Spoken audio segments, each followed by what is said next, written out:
The growing calls across the nation to defund the police. To end policing as we know it. Off the charts violence in New York City. 11 people shot in just 8 hours on This is Sunday. about the police officers who every single day put on that uniform and they run towards danger when we run away from it. Happy birthday, Bosco Gunsa. Giddy up. Happy birthday, Bosco. I guess I should have been paying attention to the YouTube's chat because I didn't know. Well, without further ado, then wanna dive back in. I want to set this up, and we've been a big proponent. Eric has oft been the voice of reason when it comes to this stuff. Is that if someone has to tap into your emotions, if someone has to evoke emotion first, then be wary of what's to come.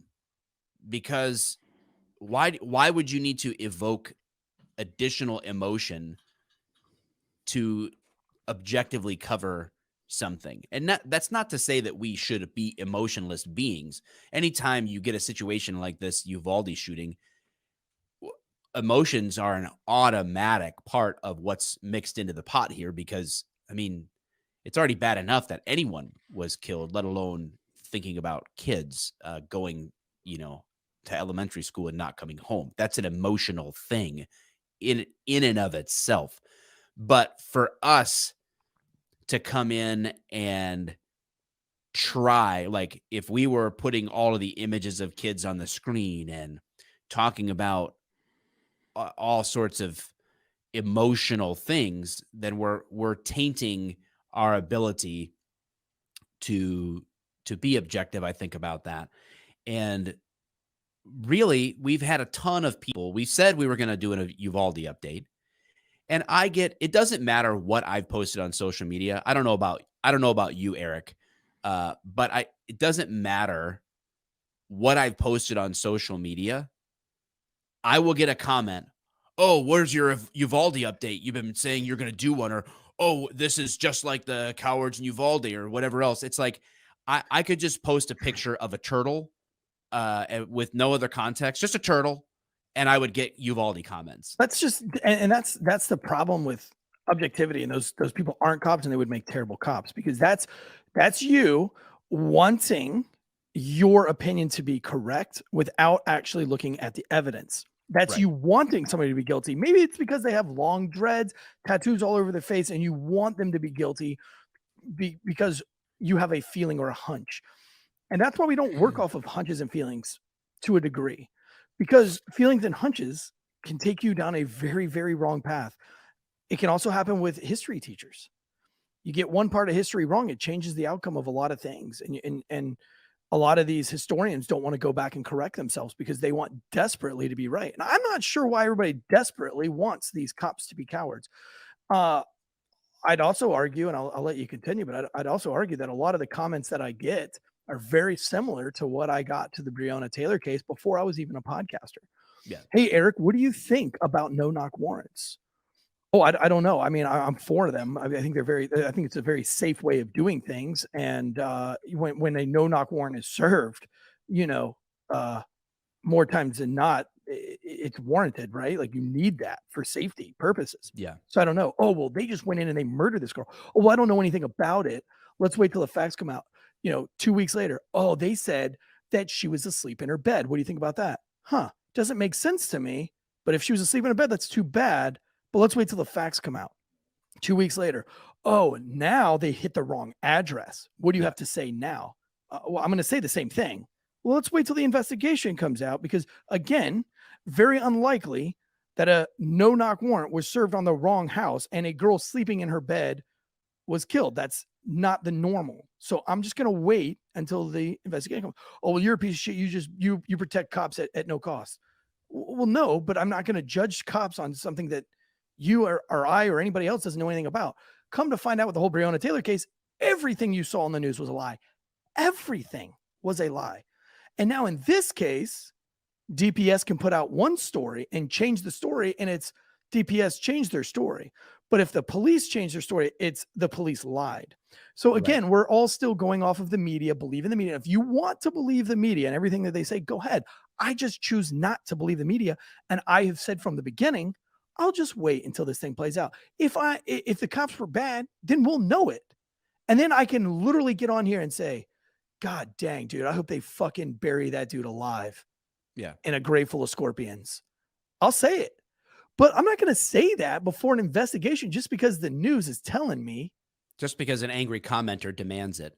Right. And I've put that on our YouTube channel. If you go back and look, we made a community post on our YouTube channel that, hey, listen, we understand. I posted, yes, we know that there's the hearings. We know that there's updates to Uvalde. And as it unfolds, we will make another video. We will respond when we feel it's appropriate.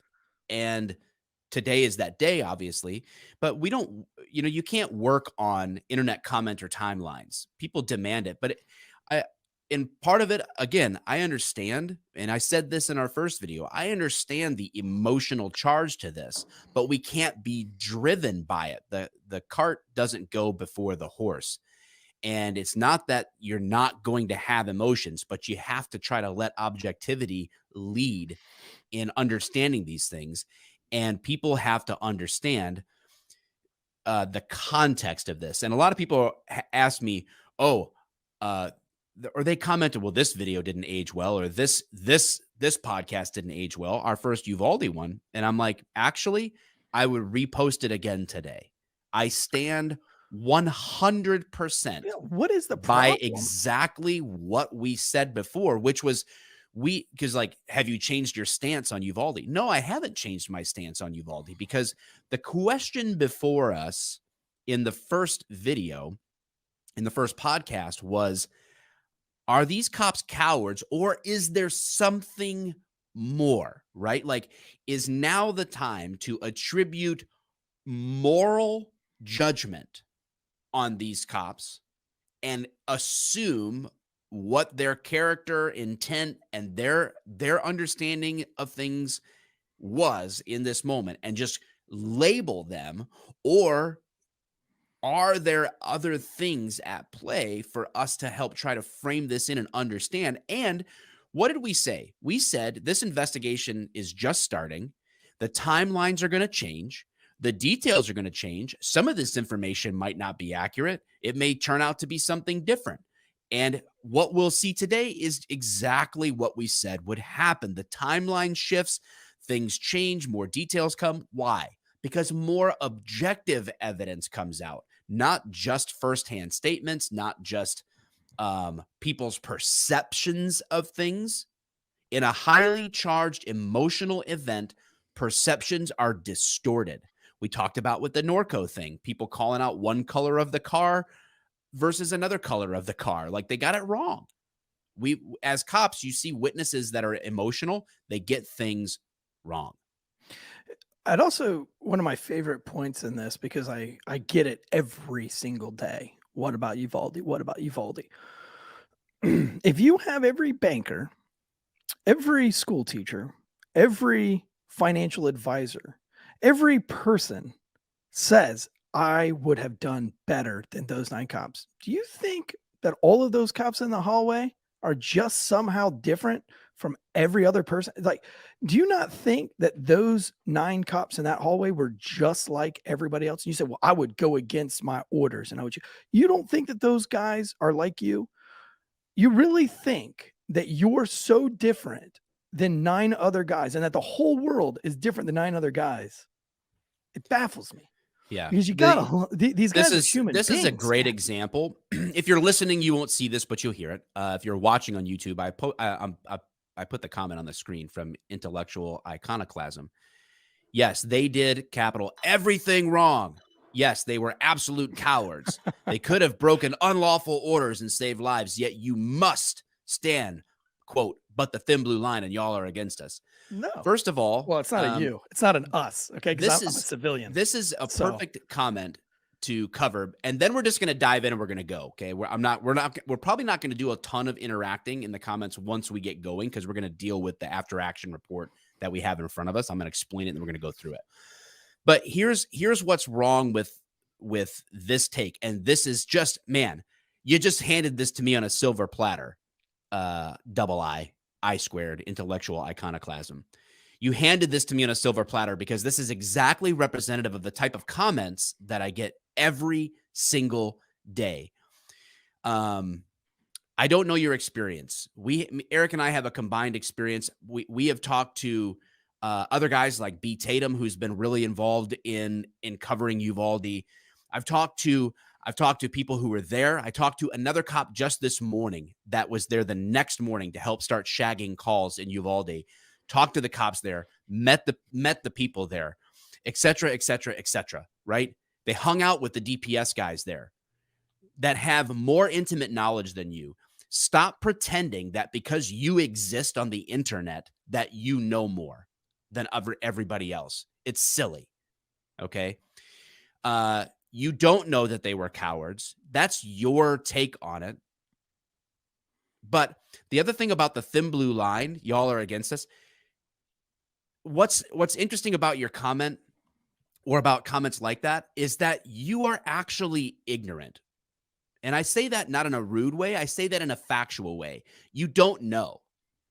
You literally are living in this comment as though you have watched all the content that I have done or that me and Eric have done on this together. Have you done that? Have you fully engaged with everything that we've said on the matter? You haven't, but you pretend that you do.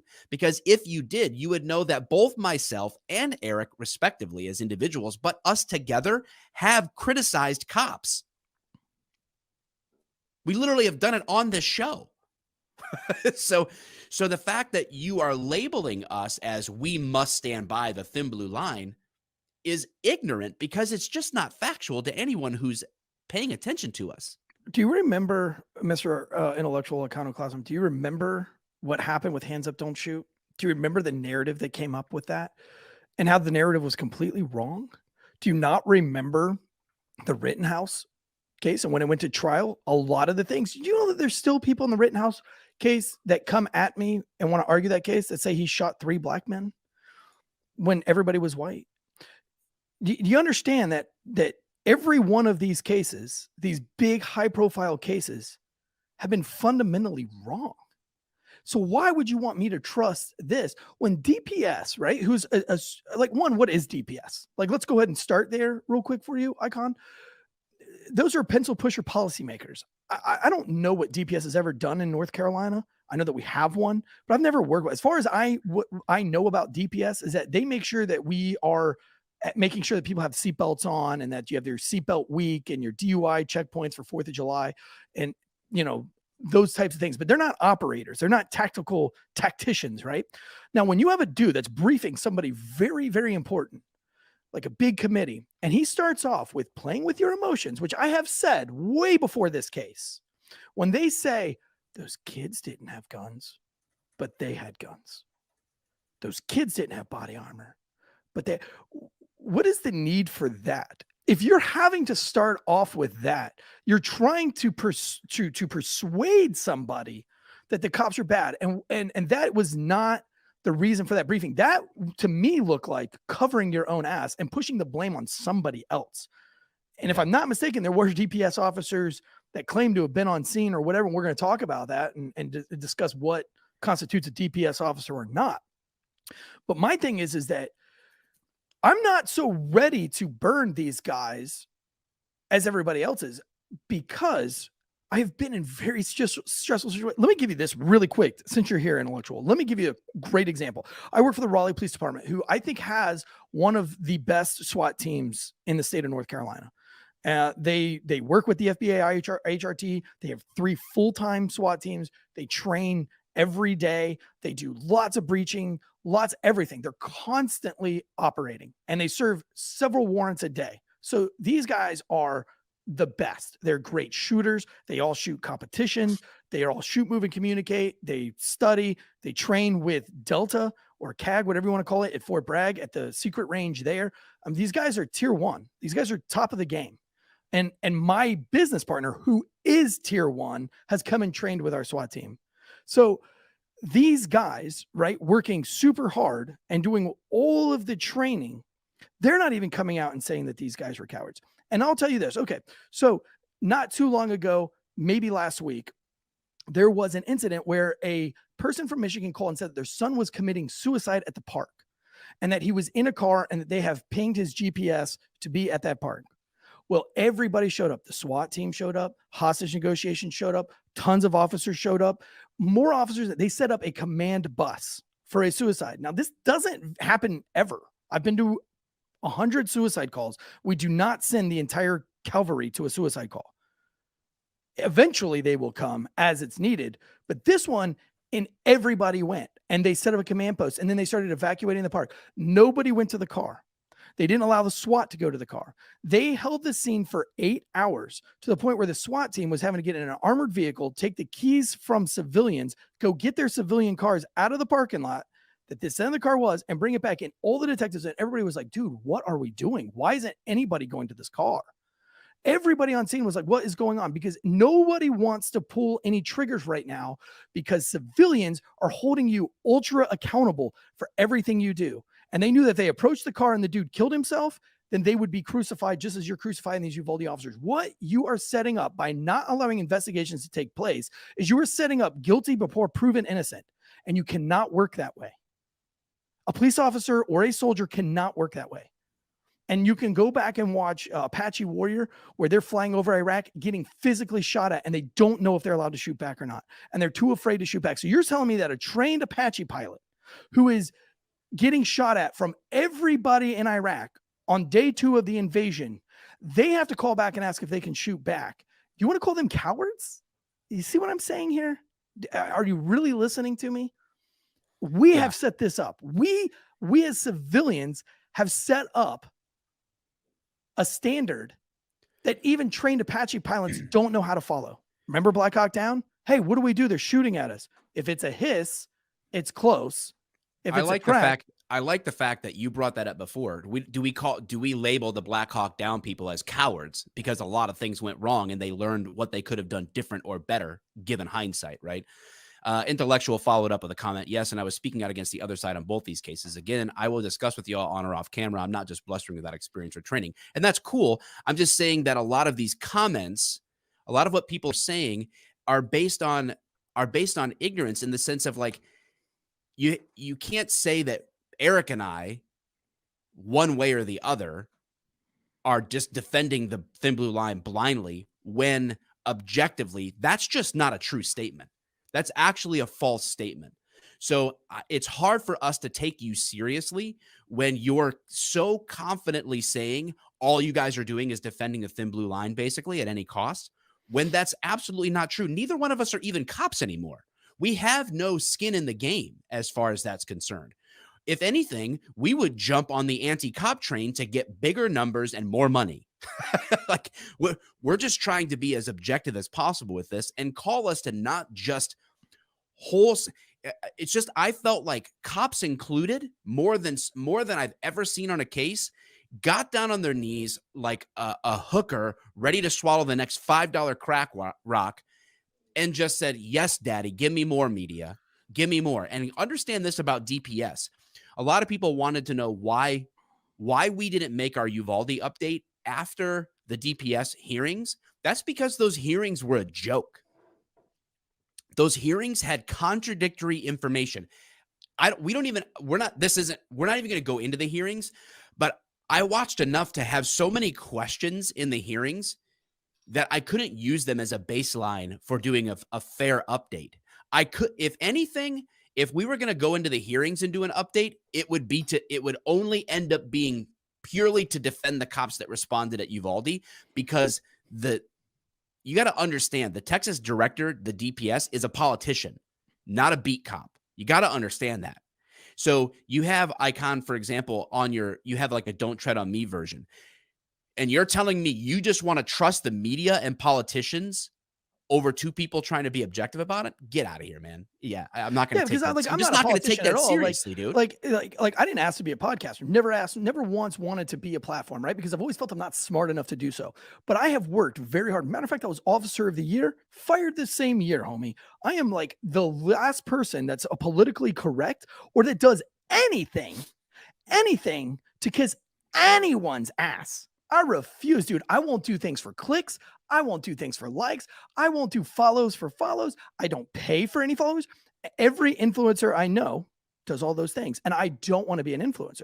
Yeah. But somebody liked that and liked that conversation and said, dude, will you come in podcast and be that guy? And I will be that guy. And you know what? I only have 4,000 follower things on Instagram, constantly being told I need to do more to up my following, but I don't want to, because I don't care if you follow me or don't. And I'm not going to suck on your teats to come get me, to come follow me, because that's selling your soul, dude. And I have a very happy life with a very happy family. I have a small house. I have 4 kids, and my bills are about $1,200 a month. My mortgage is $700 a month. Just to let you know what a peasant I am. Okay. So I don't need your money. I don't need any more grandiose. I don't like motorcycles. I don't like boats. I skateboard with my children, and that's what we do. And we're happy. And I don't want to sell my soul or to say things that you like or to anybody likes for any kind of clicks. So when I'm telling you that I'm looking at this objectively, I'm literally looking at it objectively. I promise, just because I was a cop doesn't mean I can't be objective. I got Officer of the Year because I did this with every criminal that I came in contact with. I wanted to find evidence, but I didn't make the evidence match the crime. And a lot of cops do that, dude. A lot of cops like to do that. They like to take evidence, circumstantial evidence, and try to skew it. Let me give you a great example, and then we're going to get into this. This is a great example. I'm listening to a case right now that we're about to break down, and it's the Murdaugh murders in South Carolina. Every podcaster, and they get this because they listen to one podcast, and then they all say exactly what the other podcasts are saying. They are all hung up on the cops being corrupt because they didn't collect the keys and they didn't do a field sobriety test. Now, every single podcast that talks about the Murdaugh murders talks about the cops must have been corrupted by the Murdaughs because they did not take the keys into evidence and they did not do a field sobriety test or a PBT. But nobody has come out and said, well, 1, a PBT is not admissible in court. 2, you have a boat that crashed into a pylon, which ejected every single member on that boat. And 1 person went missing and later was found dead. And you've got a whole boat full of empty beer cans, and you've got dudes with broken jaws, and everybody's going to the hospital, and they're going to do a blood draw, which is admissible in court. And their keys were never taken from Homeboy because the keys were actually inside the boat that they did seize.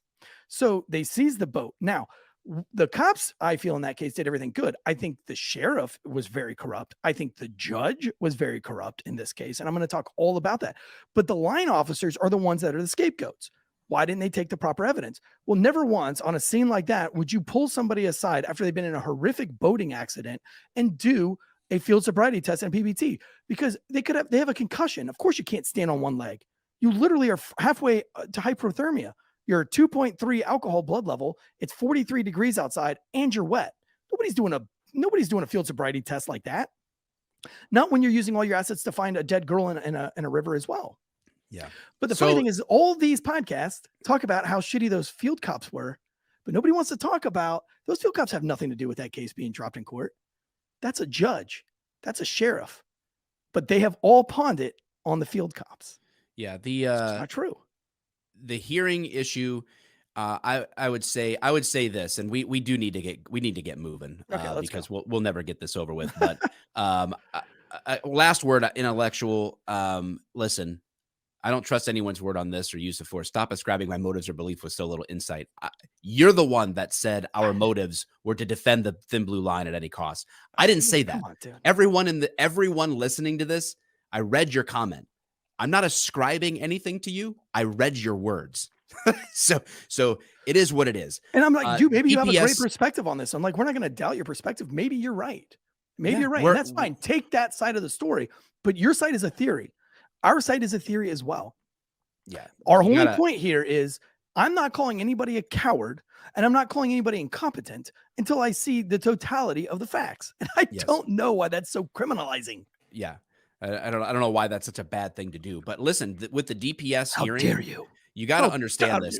DPS, the leadership are politicians. We've talked about this ad nauseum on this show. You get to a certain rank inside a police department, you switch from being like a police officer into a sworn officer that has a political position.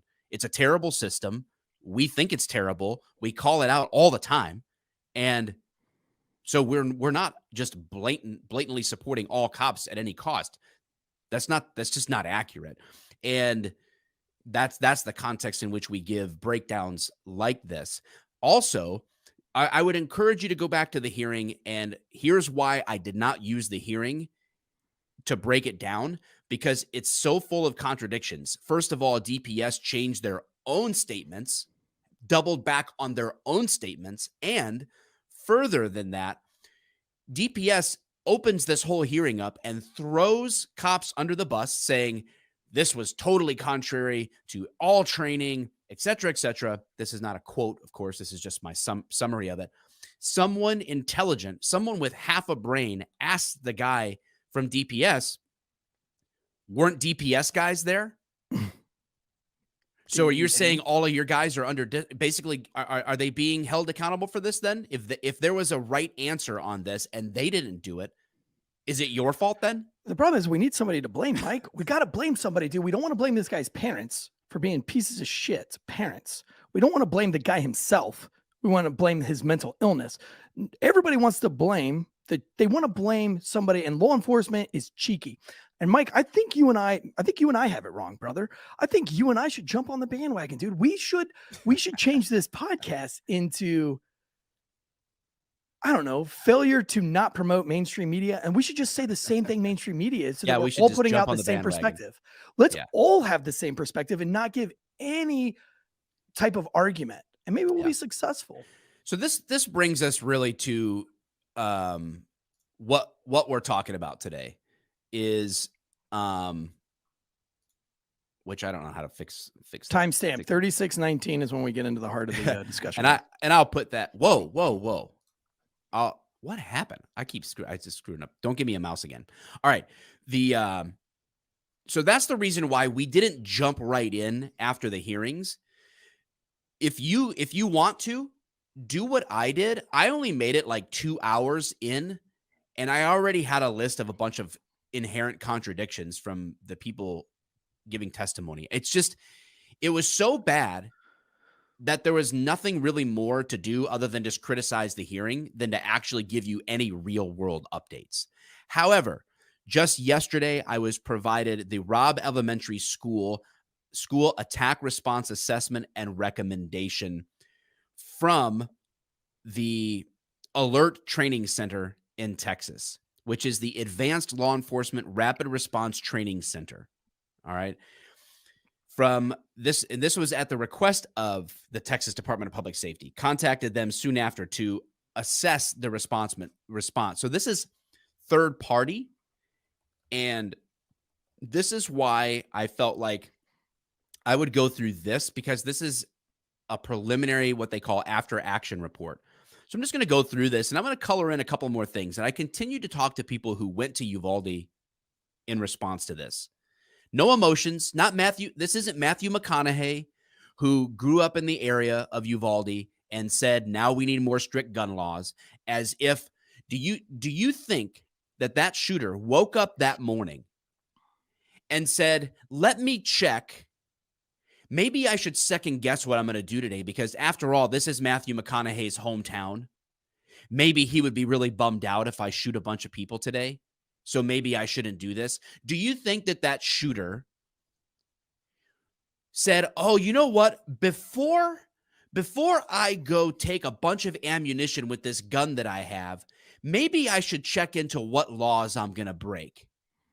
Let me just confirm what laws I'm going to obliterate today if I do this. Do you think that's at work? If so, you need to check your brain back in, okay? Because it's been checked out if you think that's what's going to happen, okay? Tansey talked about it yesterday on our YouTube channel, parental responsibility. This kid, because I'm just giving context to this. When we say the word Uvalde and we talk about there was a school in Uvalde, there's a town called Uvalde, and there's a person who committed these crimes in Uvalde. When we just set the context, you got to understand that there is a background to this guy, okay?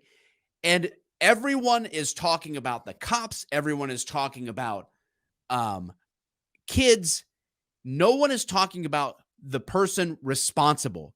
He has all but disappeared from being responsible for the actions that took place that day. What's his name? Does anybody even know his fucking Don't care. name? Won't ever say it. But that's what I'm saying. It's like, it. you know the name of the chief, but the first thing I ask people is, what is the name of the shooter? You know the name of the chief, but you don't even know the name of the shooter because you're more focused on this chief making bad decisions in the worst moment of his life than you are about the guy who made the worst decision, the dude that shot everybody.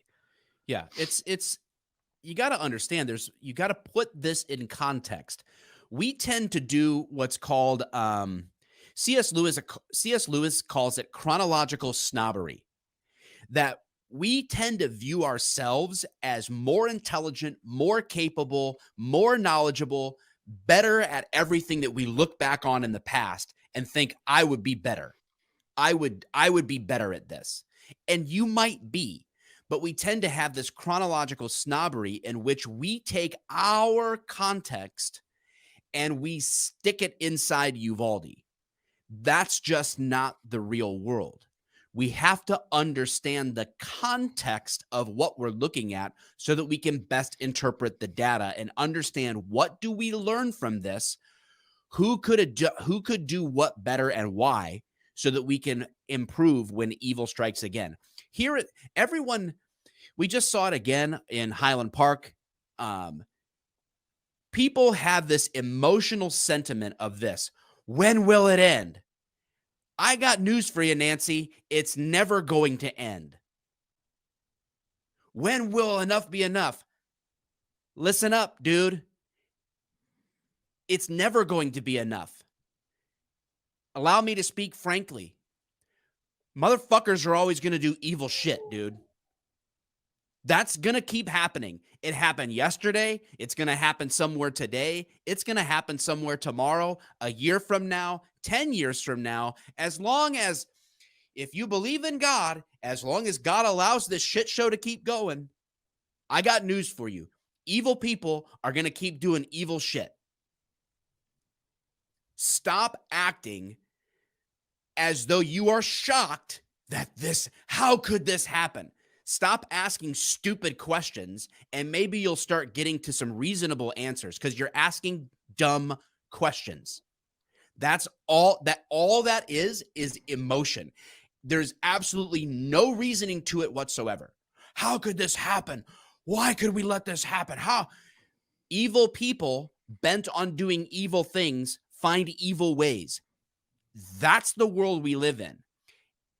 And good people who want to stop evil people look at this and go, how can we do better in the future? You cannot go into the past and stop something. And we need to stop acting like we can. We certainly need to stop acting like this could never happen in Uvalde. Listen up. Hey, internet. Hey, dear internet, listen up to the next line here. As law enforcement officers, as community members, as politicians, we all need to stop thinking it can't happen here and start thinking it's going to happen here. Yeah, but that would be a warrior mindset, Mike, and we don't do that. We're a protector mindset now. So we need to stop thinking about being warriors. We don't need to have snipers at every parade. We don't need, because that's too warrior. We don't want the perception of the community. We don't want that perception for our city. So you can't do that. Joseph says my heart rate is probably 190 right now. Probably no, I'm steady. I'm like 68. Let's jump into this timeline, because I think that, somebody mentioned in the comments that the chief has lied. Okay, well, I want to go through this timeline, and I want to go where these lies are, because why do we say about this? Why do we say? And again, we're gonna go over this. This is great. Is that when DPS changes their story, it's a simple change of the story, and all the headlines say so.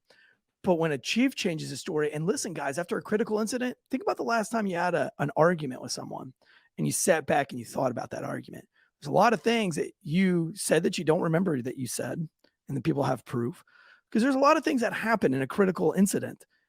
that it takes time for your brain to catch up, and you need sleep. And I guarantee you that these guys did not have any respectable time. And there's so much psychology. Those guys were at work the next morning.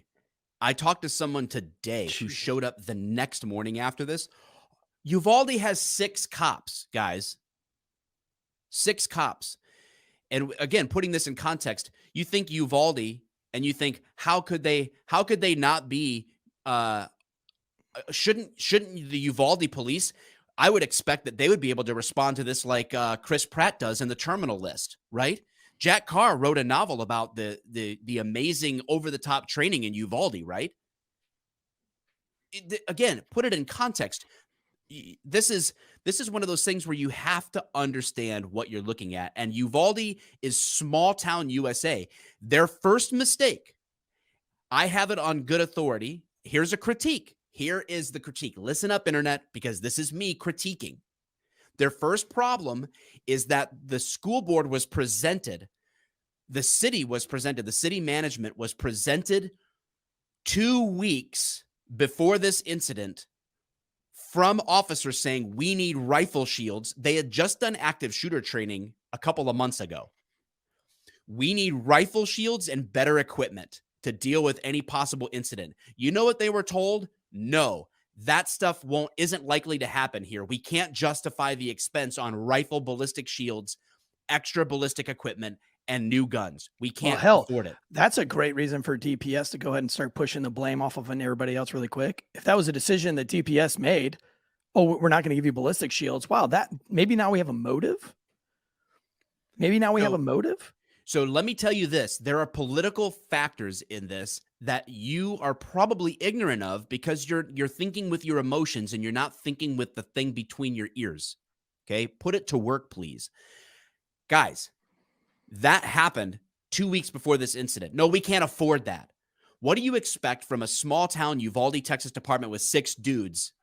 Do you think that their training budget lets them be their own SWAT team?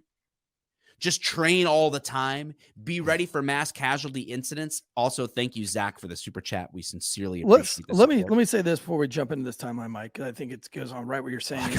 We got to get moving. I know, but I got a lot more before we even get to the timeline. So here we go. You guys, I've heard a lot of this said. Rise to the occasion. They didn't rise to the occasion. If anybody has tactical experience, if anybody's been through real tactical training, I'm not talking about your airsoft or your paintball guns. I'm talking about real tactical training. Nobody that's been there and done that will ever say that you will rise to an occasion. You will fall back to your training. To your lowest level of training. Hits the fan. To your lowest level of training. Not your best training ever. Your lowest, most consistent level of training. The baseline. So you cannot expect somebody to turn into a perfect SWAT operator because they went through a 1-day class. You can't have somebody be a perfect or a great active shooter if they didn't have the training. They're not going to rise to any occasion. They're going to fall back. You don't understand the psychology of combat. I've had the experience to see what real badass dudes do in some really cool combat situations. Some really, I call them great opportunities because I learned so much from them. They probably were more tragic than great, but I use that as a term to kind of show you the example of that. I've seen real grown men act really differently. All sorts of guys, man. I could go on and on and on and tell you some great scenarios, some big time scenarios, some life-changing events in my life where I saw guys that I never expected to rise to occasion, where a girl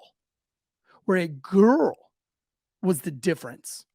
These are all brave men that I served with, all guys that were top of their game, guys that wanted to be the best. And I have seen them do lots of weird things. I've myself has done weird things, but I've also been in police related situations where everybody was wrong. And one very overweight female was the only one that was a voice of reason and actually solved the case before anybody seriously got hurt. And it's because she had a specific training that we did not have. She didn't rise to the occasion that day. We fell back to our training, and she had better training. Mhm. And it's not a street cop's fault on what training they have or don't have. That is the department's fault. Yeah. We have a perception. I don't know where the perception comes from that every police department, again, when a police department has 6 members in a small community of 16,000 or less, and it's like small town USA, and they don't have a lot going on. I mean, what do people somehow think there's going to be a Navy SEAL response from a 6-man police department with very little training? But if they did have a SEAL team in Uvalde, everybody would be like, why does Uvalde need a SEAL team? Why do we need all this tactical gear? They're too militarized. Why are they too militarized? Yeah, they're too military. You can't win. We just had You an know, officer I love it. killed I in love it Detroit. with the. God. I was just saying, we just had an officer killed in Detroit a couple nights ago. And there was an ice cream shop in Detroit that said, basically, we won't serve people in ballistic vests. And they're like, well, now you understand. He got shot with a 7.62 round, and he got shot in the neck, as it turns out, I believe. But that's why he needs body armor. He can't get ice cream in your city if he's wearing that, but he needs it to protect him from the people who are trying to shoot other people in their neighborhoods. It's this kind of nonsense, this incongruencies of thought that we have to address. But I just want to put this in context one more time, and then I got to read this because I want you to understand where we're getting our information from. The thing about Uvalde is this was a mass casualty incident, and the communication was an utter nightmare. It was horrific. The communication, which is critical, fell apart at the seams because they weren't ready. No one's radios worked inside the school. They were all broken up. That communication was being missed in and out of the school because the radios simply don't work. They don't have a booster. I'll tell you this, Mike. I was in one of the biggest fights of my career was on the 3rd floor of the Holly Hill mental health facility. And a dude was going nuts, and he was throwing scissors. This guy found a open a cabinet, like, the metal cabinets that you would find in an office space. And this open cabinet had stored all the scissors to keep scissors away from these mental health patients. And it was unlocked. And this guy got up there and he was throwing scissors. He picked up a potted plant. I was up there by myself. My radio would not work on the 3rd floor. And when the police responded to Holly Hill would not allow the police to go through because they didn't want, they said that it would alarm the other guest. I was literally on my back fighting a dude, jiu-jitsu style, in my guard, and a dude on top of me, and trying to contain him until a security guard with a taser actually came up there and tased him.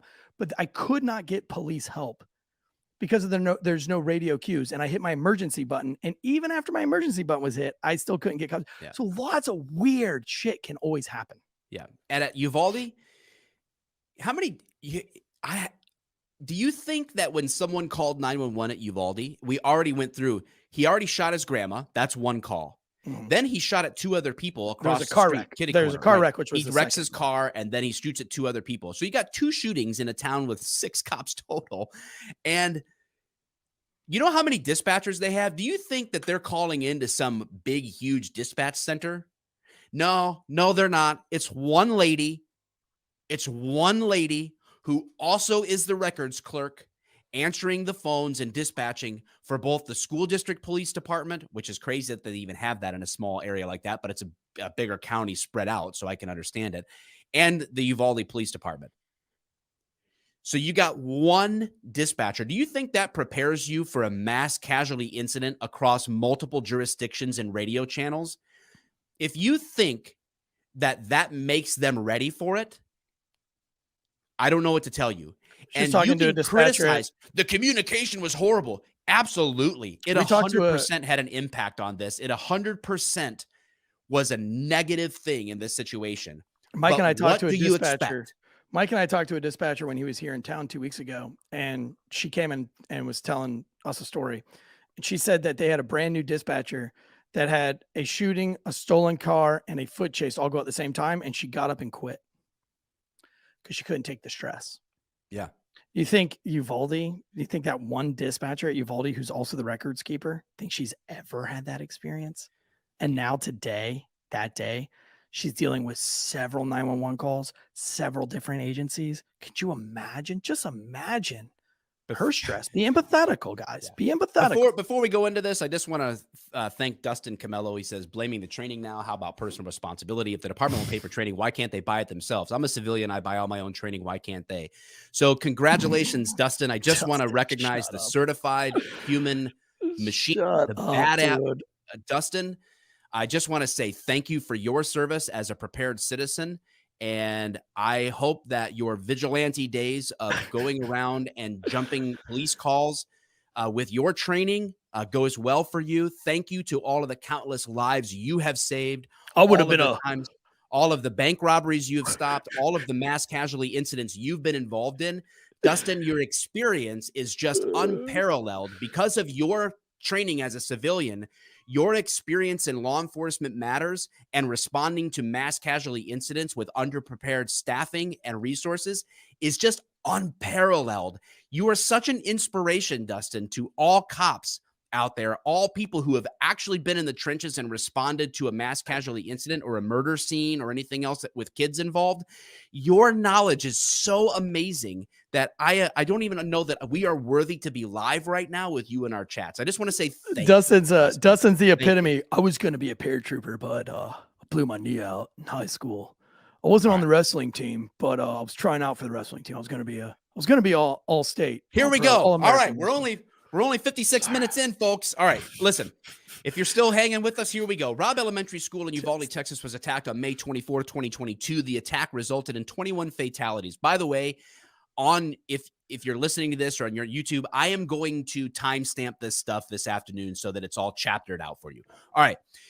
The attack resulted in 21 fatalities, 19 students, 2 teachers, and 17 injuries. The Texas Department of Public Safety contacted the Advanced Law Enforcement Rapid Response Training Center soon after the attacks to assess the law enforcement response. It was selected for this task for a variety of reasons. First and foremost, ALERRT is nationally recognized as the preeminent active shooter and attack response training provider in the nation. ALERRT was recognized as the national standard in active shooter response by the FBI in 2013. Both Tansey and I are the recipient, literally, of this group's new training on active shooter stuff. The game shifted in about that time, 2013. New standards for active shooter happened. We were all trained on it. ALERRT's excellence in training was recognized in 2016 with a Congressional Achievement Award. More than 200,000 state, local, and tribal first responders, 140,000 officers from all 50 states, D.C., and U.S. territories have received ALERRT training over the last 20 years. Now, Mike, let me stop you real quick, bud, because I was selected. There was a few cops from Raleigh Police Department that were selected to partake in I believe it was a federally granted scenario where they took a building at 110 South McDowell, Raleigh. It was an abandoned, massive building, newly abandoned. And they took several agencies and they would call you off of the line as you were at work, and you had to respond to an active shooter. They gave you a blue gun with sim rounds. When you got there, you had to treat it as such. It was a 3-day event. Now, on that 3-day event, lots of things went wrong. There was smoke in the rooms. They had screams going on. They had flashing lights. They had flashbangs. They did everything to confuse you.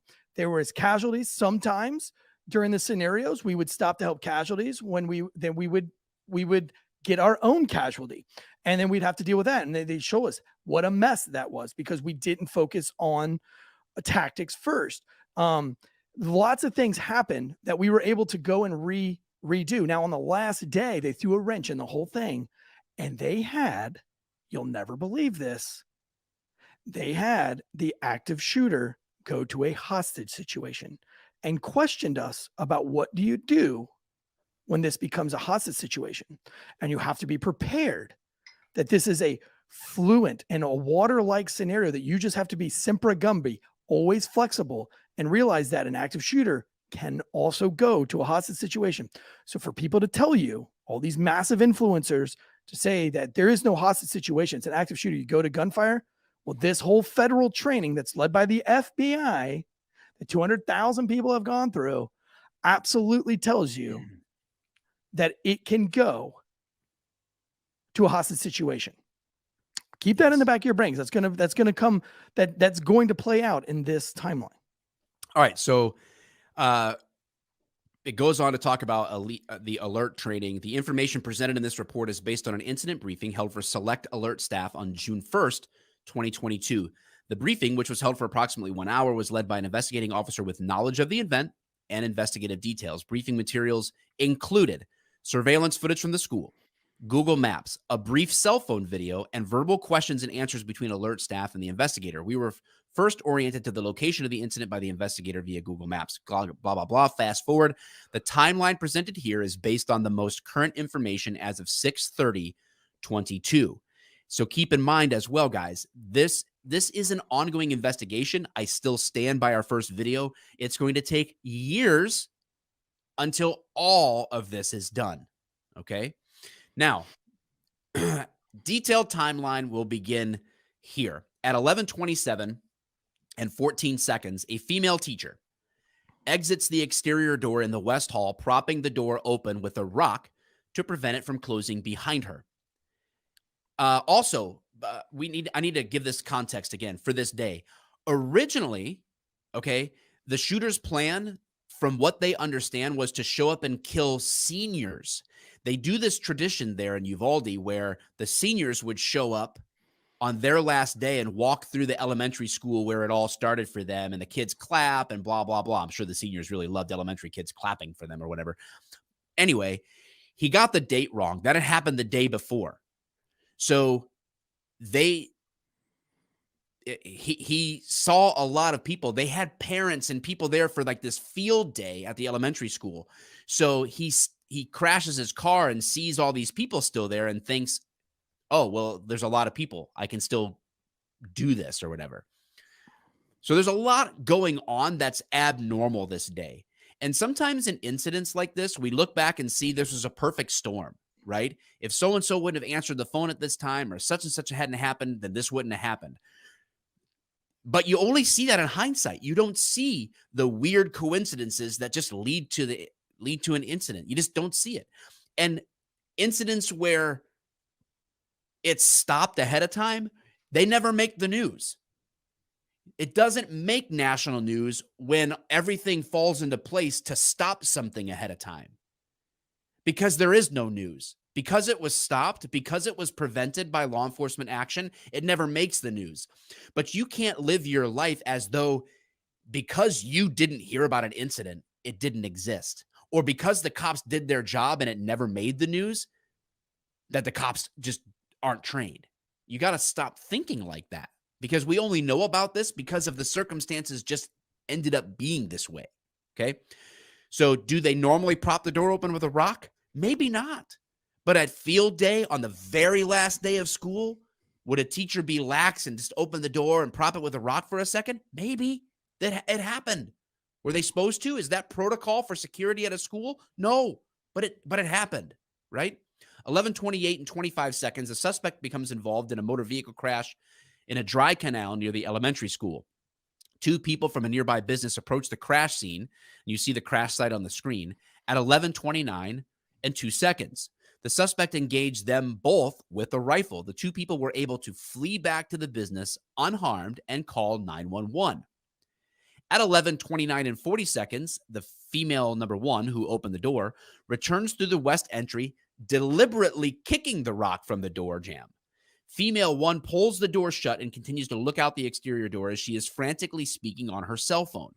Female one attempts to enter the door on the south side of the west hallway only to find it locked.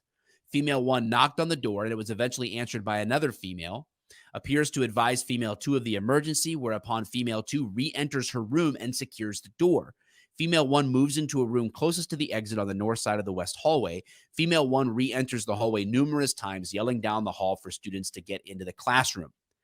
At 11:30 and 14 seconds, the suspect, wearing dark clothing and carrying a bag, left the crash scene, climbed to a chain link fence into the elementary school property. The suspect walked deliberately across open grounds between the fence and the teacher's parking lot.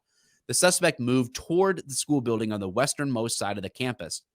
Although a defect that may have been caused by a bullet was located on a building south of the affected structure, it could not have been substantiated at this time that any rounds were fired at a teacher and children on the playground at the time of the crash.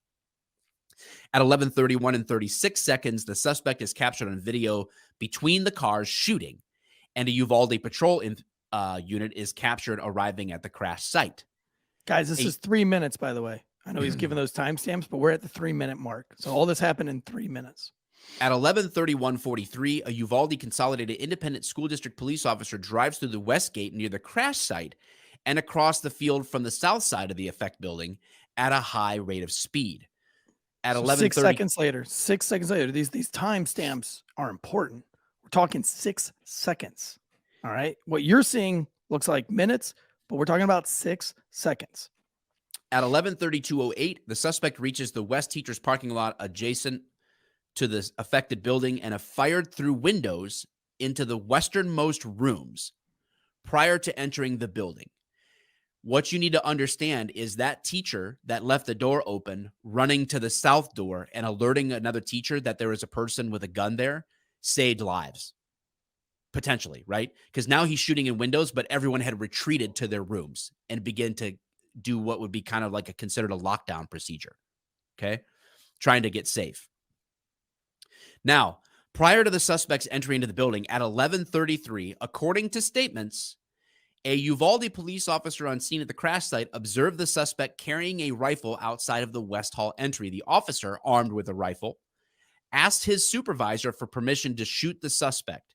However, the supervisor either did not hear or responded too late. The officer turned to get confirmation from his supervisor, and when he turned back to address the suspect, he had entered the west hallway unabated. This is per investigating an officer interview. Let me stop you right there. So this is the big point of contention here, where you call this man a coward.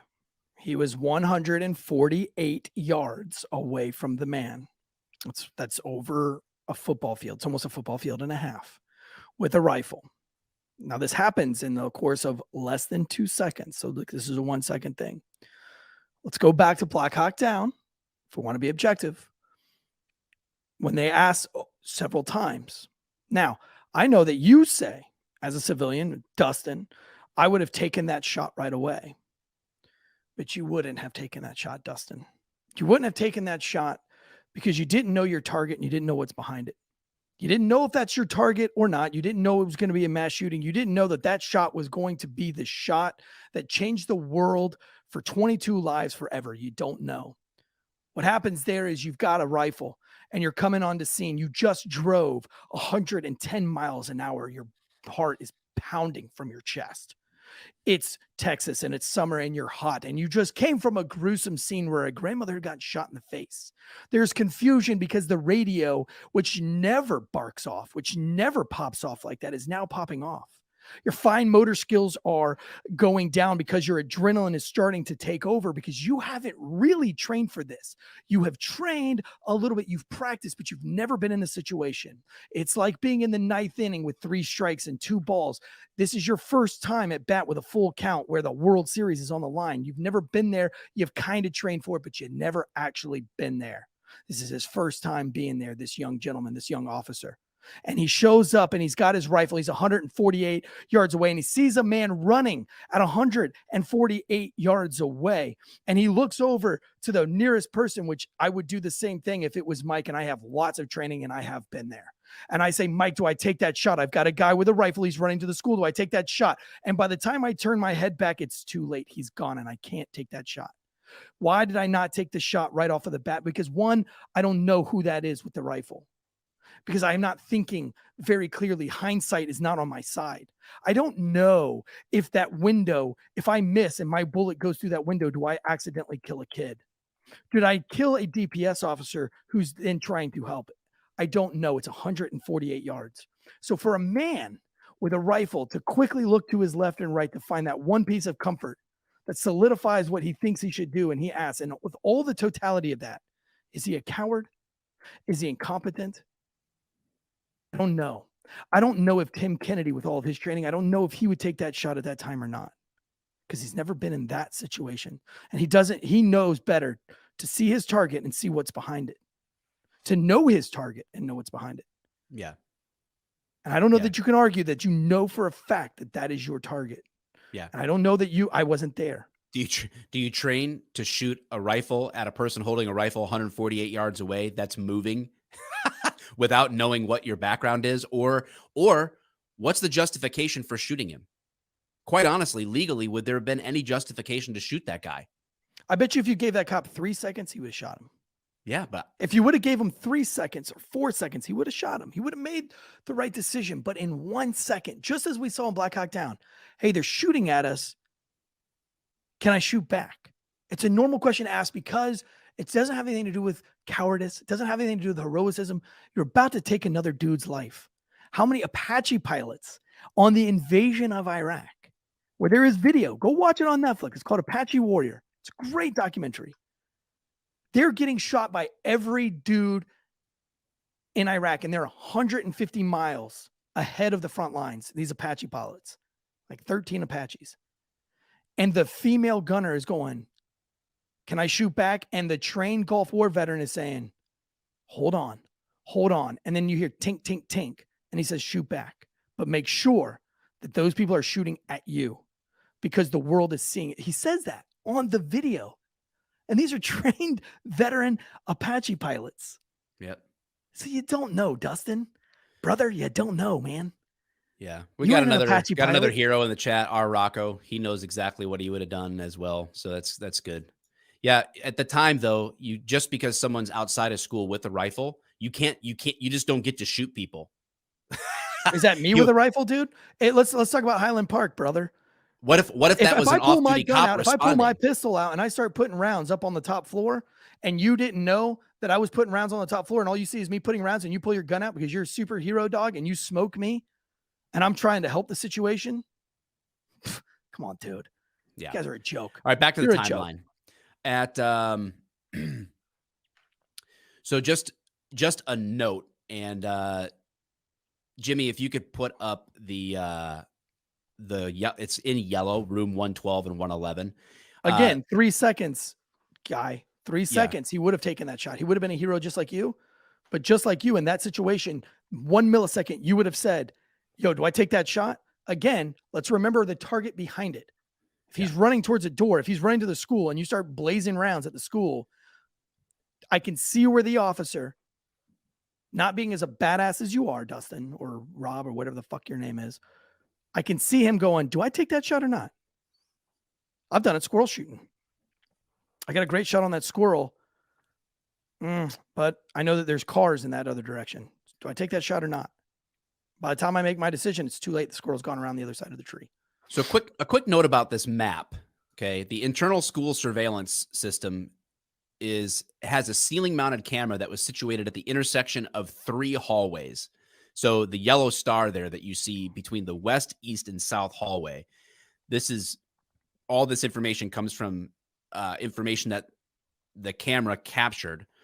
The suspect's entry point was the west hall, that door. And then obviously you've got multiple classrooms on the east side and south side. All right. Just giving you the layout of where the camera is and where this information came. At 11:33, the suspect enters the school from the west door, the west hall, while holding the rifle. He looked around the hallway and continued to walk down the west hallway before turning right. The suspect walked past a series of rooms with closed doors and a firewall break before making his way to room 111 and 112. At 11:33 and 24 seconds, he reaches rooms 111 and 112. The suspect fired a series of rounds from the hallway in the direction of those classrooms. 8 seconds later, at 11:33:32, he makes entry into what appears to be classroom 111. Immediately, and guys, if this is going to start to bother you because of the topic matter, then you need to leave now. Okay. Immediately, children's screams could be heard along with numerous gunshots in the classroom. The rate of fire was initially very rapid, then slowed, lasting only a few seconds. This is going to confirm what most of us have presumed to be the case, is that almost all the entirety of the damage happens in these literally a number of seconds. Okay. Continuing on 11:33 and 37 seconds. The suspect backed out of what appears to be classroom 111 into the south hallway, makes a slight turn to what appears to be his left, and fires a series of rounds from the hallway into classroom 112. The suspect then re-enters what appears to be classroom 111 and continues to fire what is estimated to be over 100 rounds by 11:36 and 4 seconds, according to audio analysis. During the shootout, sounds of children screaming and crying could be heard. That's audio analysis. Okay. So from first entry into the classroom until final volley of that initial more than 100 rounds fired, we're looking at less than 3 minutes is what's going on. After the suspect made entry into the west of the building, 3 Uvalde Police Department officers gathered on Geraldine Street behind police vehicles in front of the school drop-off and pickup area. Then the officers, using a bounding overwatch tactic, moved quickly to the west door.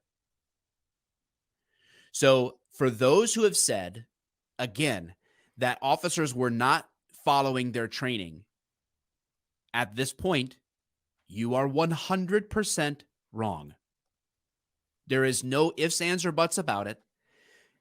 In this tiny department, in a situation that they were 100% underprepared for, okay? They were not ready for this on a number of levels. Communication, not ready. Equipment, not ready. Leadership, not ready. Okay? We can talk about that, and we're saying it. I'm literally saying it out loud for the naysayers that we're not being critical. We are. We just were. Okay? But to say that they didn't follow their training is simply contrary to the evidence. Shooter goes in, shooter starts shooting, cops are there, they respond, cops form and immediately go to the sound of gunfire. Oh, man, wait a minute. That sounds cowardice. So you're telling me that there was a mass shooter and the cops ran into the building? Interesting. The cops didn't go into the building was the first story I heard. On day 2.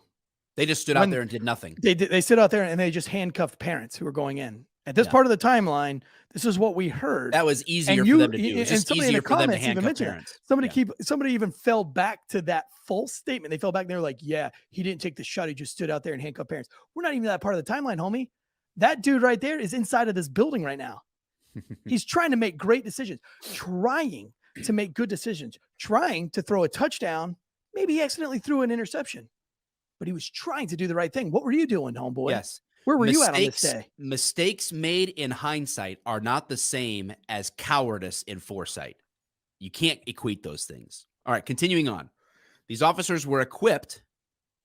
They entered the building at 11:35:55. These officers were equipped with the following: 1 with external armor, 2 with concealable body armor. That just means the standard stuff. A bulletproof vest, which 2 stops up to 45. 2 rifles, and 3 pistols. At 11:36 on the nose, 4 officers entered the south hallway. Okay?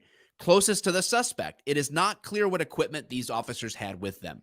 4 more officers entered the west hallway through the west door at 11:36 and 3 seconds.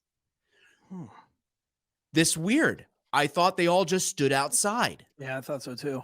Man, the news told me, all the influencers told me how disgusted they were that they didn't go inside and they didn't do anything. And if they went in with ballistic shields. 3 of these officers were from Uvalde PD, and 1 was from the Uvalde Consolidated Independent School District PD. Because that's where you put your top line cops too, by the way. Like if you're a real hero, if you're a real Dustin, you go to the Uvalde School District response. Here's another piece of criticism that I'll offer. And I put this publicly, our public schools, which I am anti-public school, by the way. I do not think it's the government's responsibility to educate our children. I think it's a parent's responsibility. Different conversation. But all things being equal, we have a public school system. I think our top tier responders, our most highly trained, most capable, most aggressive cops should be in our schools.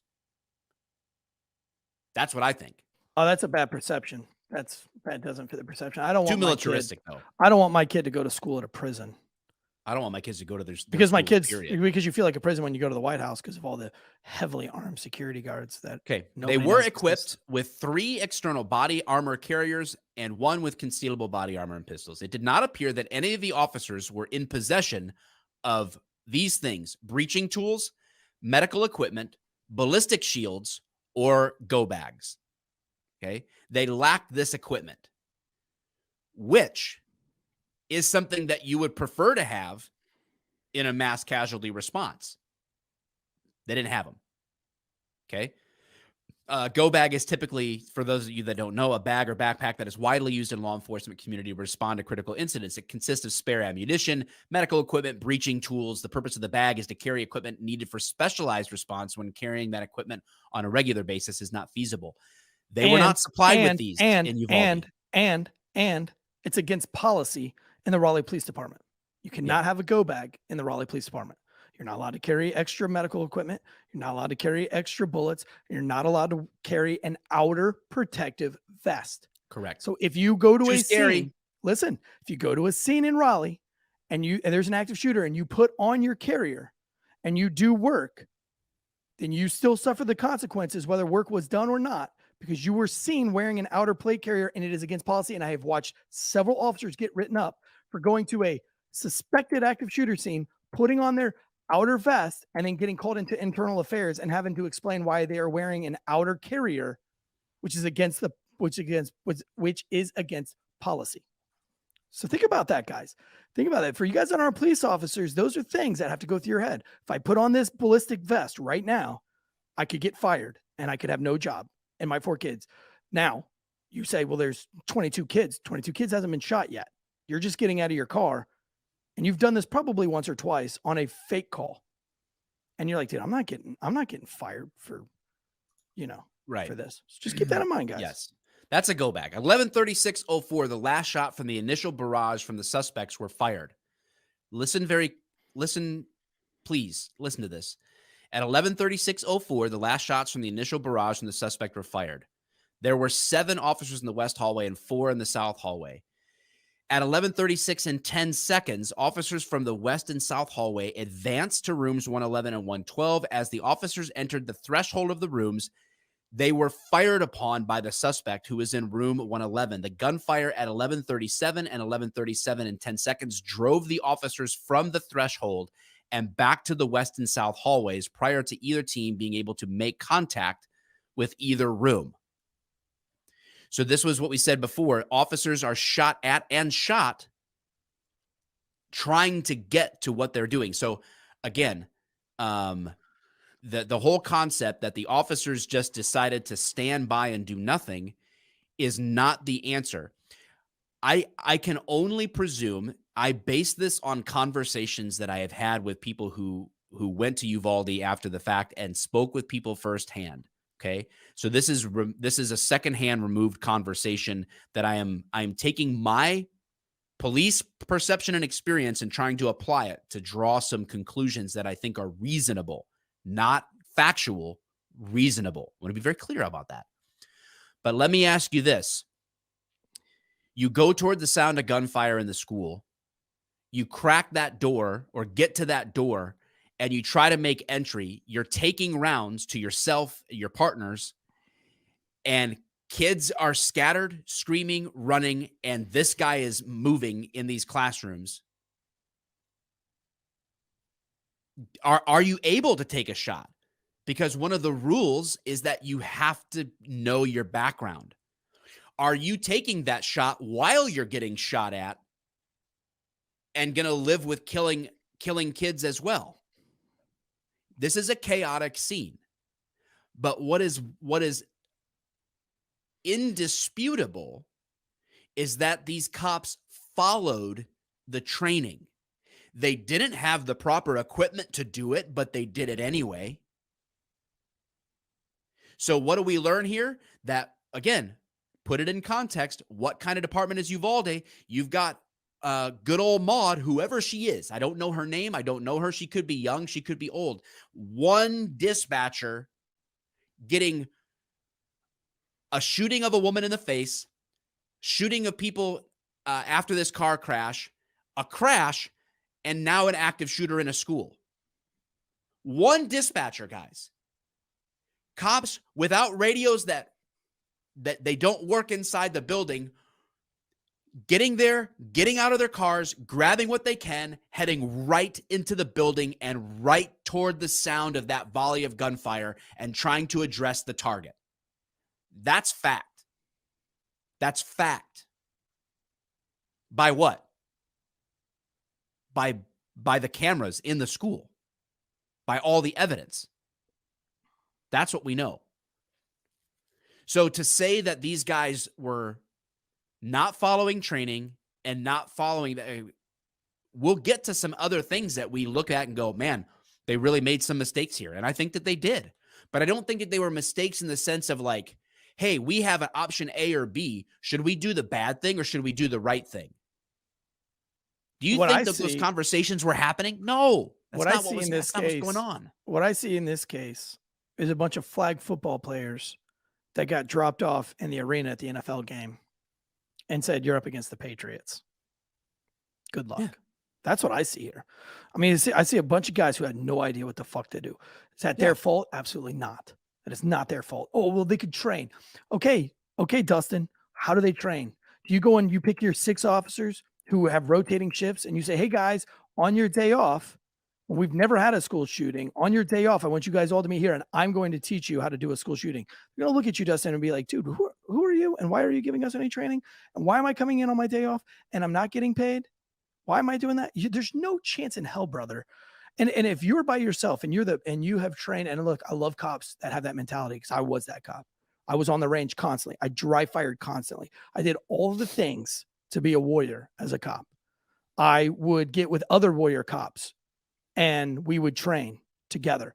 I was going to every open SWAT class. I went to every open pills class, I went to several crisis intervention trainings. And I hate crisis intervention training because I don't like to talk to people.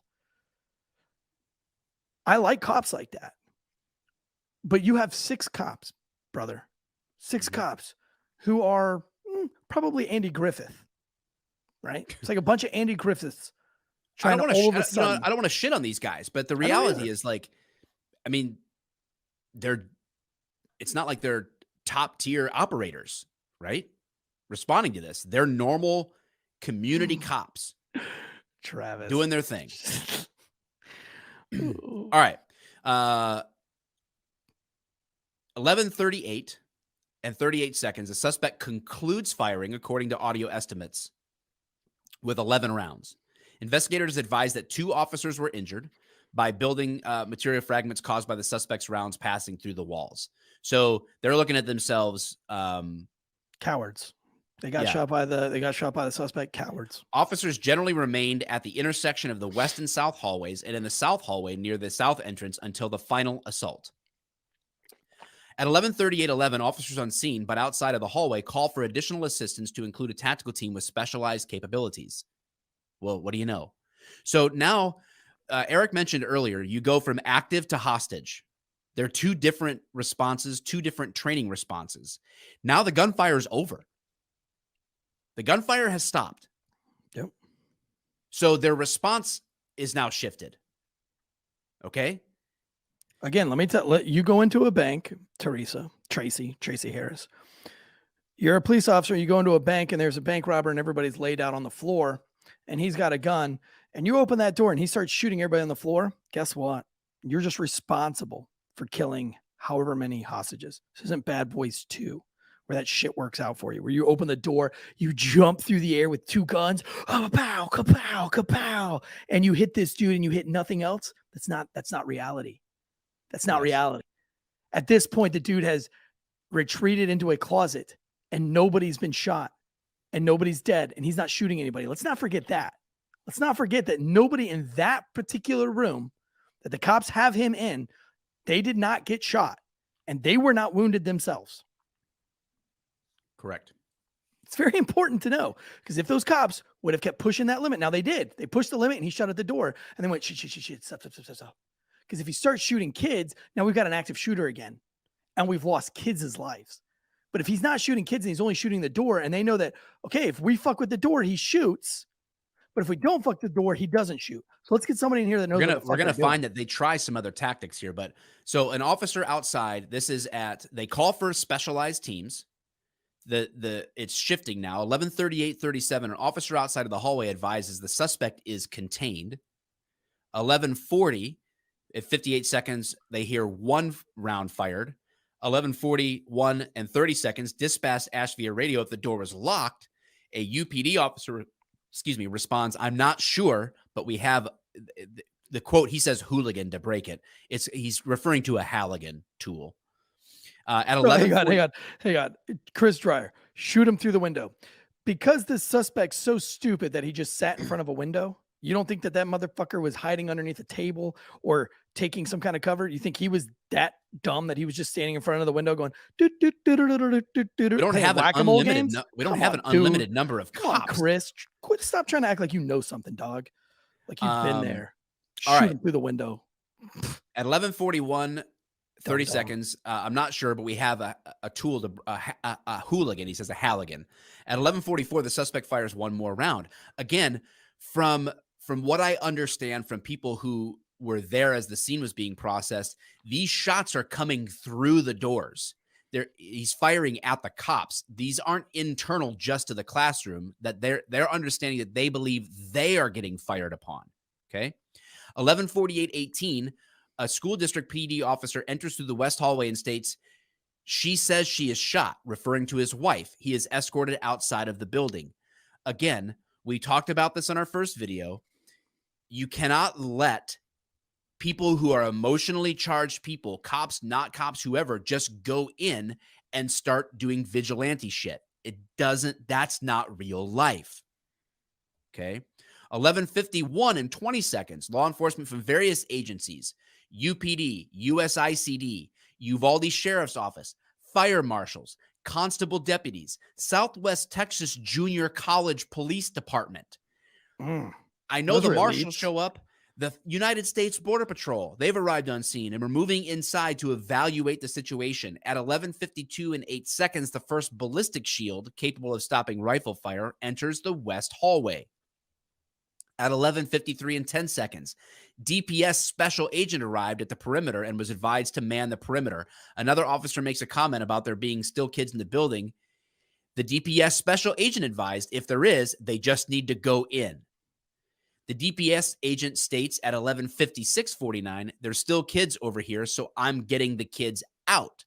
They're evacuating kids. 12:03:51, a second ballistic shield arrives. At 12:04:16, a third arrives on scene. 12:06 and 16 seconds, UPD notes that no command post is set up, advised bodies needed to keep parents out. At 12:10, 17 seconds, officers arrived in the west hallway, begin passing out gas masks. The response here isn't an active shooter response. It is a hostage situation, it's a barricaded situation.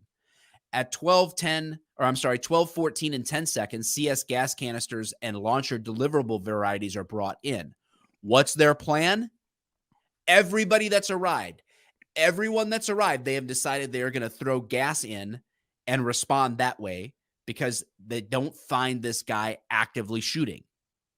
At 12:13, dispatchers received numerous 911 calls from a child explaining that there were several children and one of her teachers deceased and another hurt in room 112.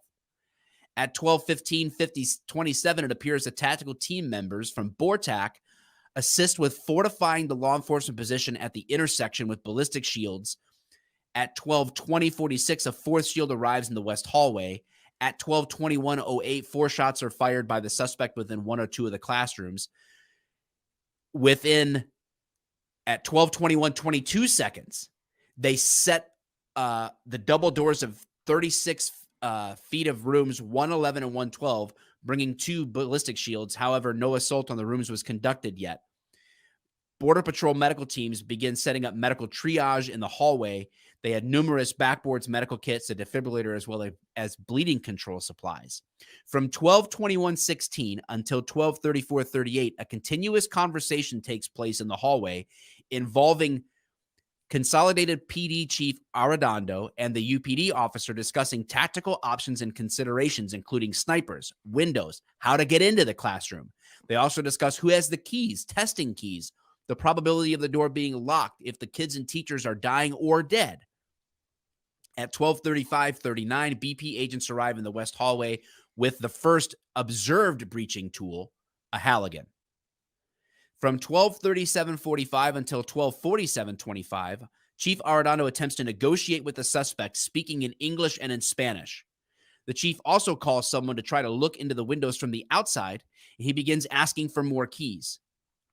At 12:46:18, he exclaims, "If y'all are ready to do it, but you should distract him out that window." At 12:47:25, Chief Arredondo states, he's going in. Tell those guys on the west that they're going in. 12:47:57, a USO deputy arrives in the West hallway with a sledgehammer. At 12:50:03, an ad hoc team assaults room 11, neutralizing the suspect. He had concealed himself in a book closet. Oh, man, Chris, boy, that's not playing out for your side of the story, is it? And then emerged when the team made entry. Footage shows the officers frantically carrying the dead and injured to a casualty collection point. Some law enforcement officers rushed casualties directly through the exterior door of the West hallway. It is unknown if medical personnel were staged nearby for direct patient handoff. The result of the incident was 19 children, 2 adults killed, 17 reported injuries. The suspect was neutralized through gunfire. And immediately, in 1 hour after this, at 1 hour, the cops were made public enemy #1 by mainstream media. And you are all still on it, baby. Chris, all these heroes, they're still on it as if that these, I don't even know how many cops read at this point. We only took the narrative of parents getting arrested outside who wanted to rush into a building to get kids that were already being evacuated. All of these things, you never once took a second to say, wow, what's their side of the story? Now we're just going to believe what mainstream media tells us because that's where we're at. Yeah, they don't play on repeat the teachers that said these cops showed up, went right in and did everything that they could. You don't hear that played on repeat. You only hear what feeds into a narrative that's going to further divide. Yeah. Do you think at all the possibility of the gun control narrative or gun violence narrative at the highest political levels being played out has any impact about how the media and how high-level people in political positions at the DPS may slant this in front of other politicians? Do you think at all? You think that 12 real-born Texans, law enforcement Texans, right? Texas is badass, man. You guys are cool out there. Y'all do some crazy shit. You're like Floridians, but maybe smarter. You think that those 12 law enforcement officers inside of that school, Texans, you think that because you in your basement said, I would have disobeyed that direct order, you don't think that those dudes would do the same thing?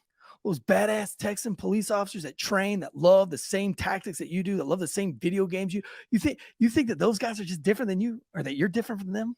You don't think that if there would have been an opportunity where they said, this is really fucked up, fuck you, Chief Amendola, or whatever your name is, I'm going in, guns up, giddy up. Or do you think maybe that all 12 guys were there were like, that ain't going to happen. We're going to get somebody else killed, or we're going to do some damage that we're not prepared to do right now. Right now, this guy's under a bookshelf in a closet.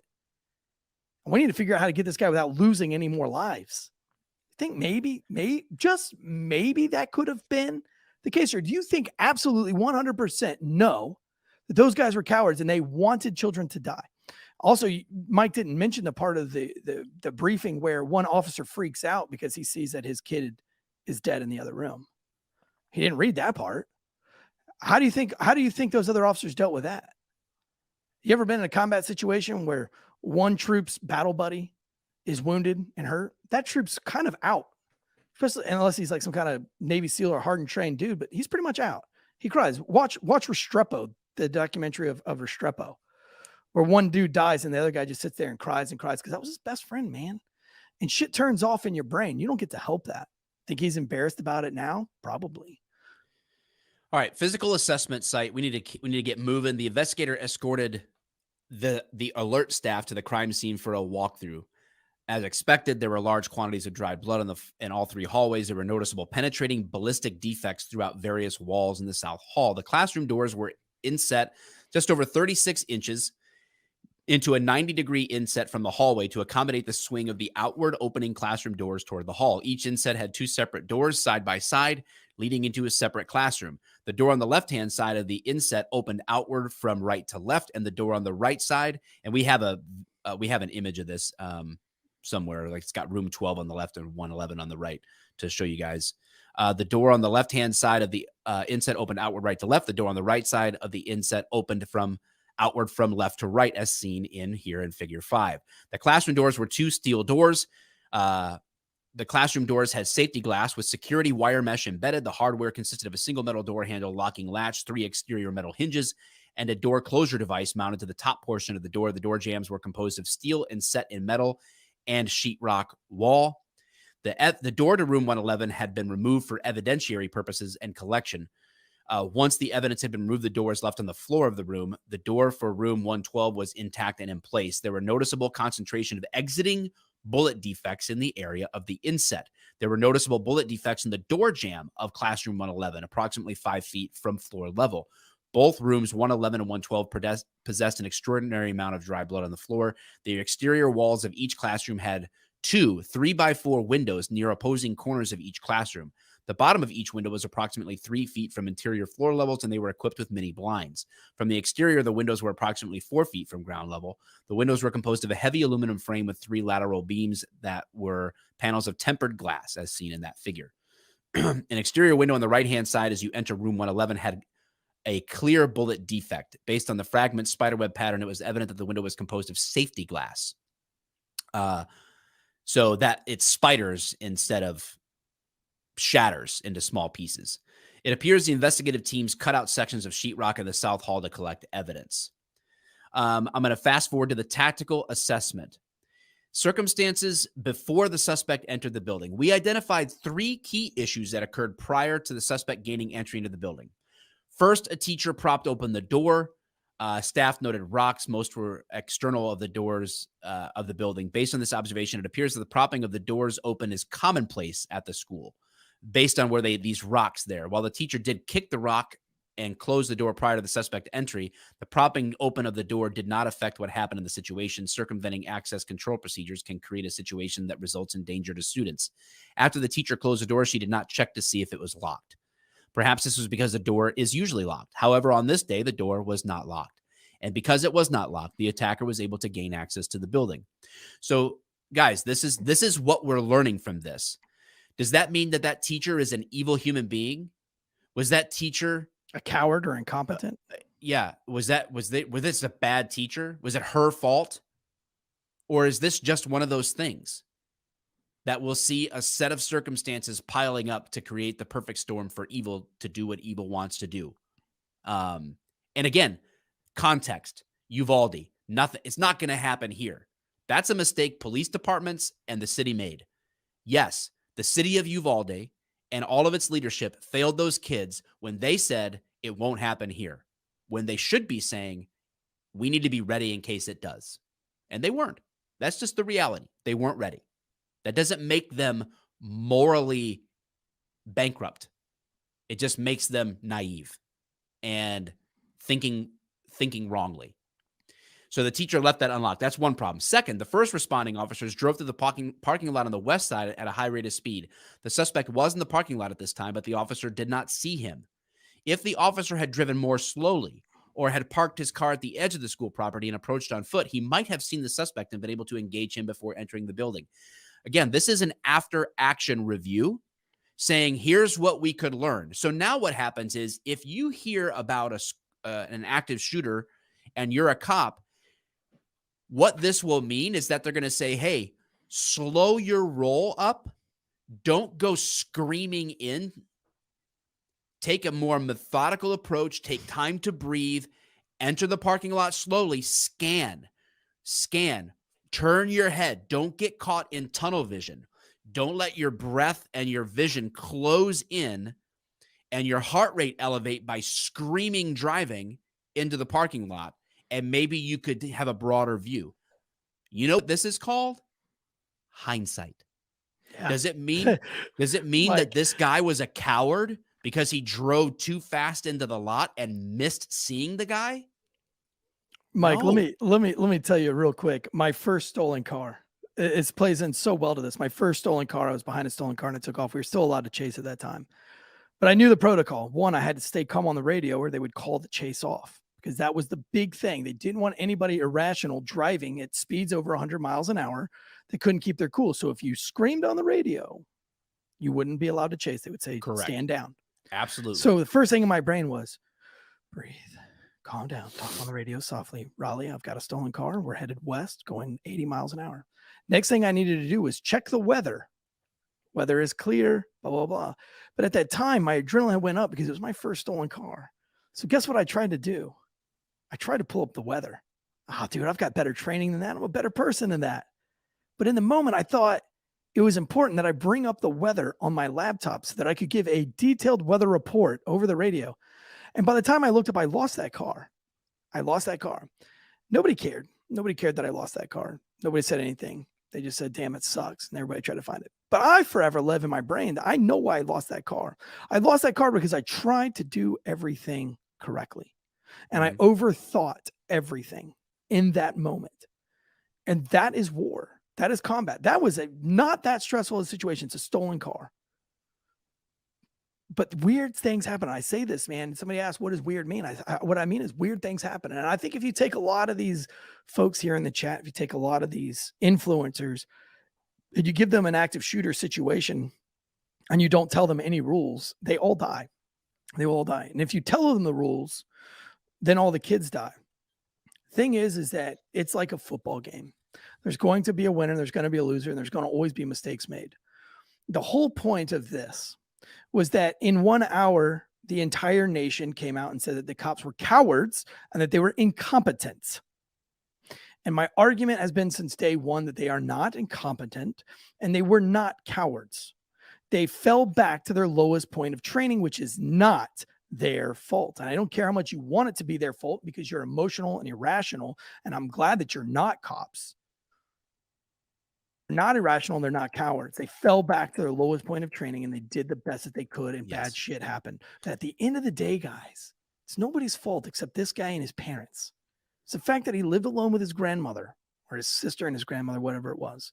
It's the fact that it's the fact that the guidance counselor didn't see the clues, that the kids in the school didn't see the clues, that his friends at Wendy's, that the manager at Wendy's didn't see the clues. This kid was fucked up. Just like this kid in Highland Park.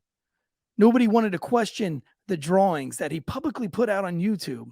Nobody wanted to question the lyrics in his raps or the tattoos on his face. Nobody wanted to question any of that. And still to this day, his father, who I can objectively say, because of the evidence that I have seen, was a piece of shit father.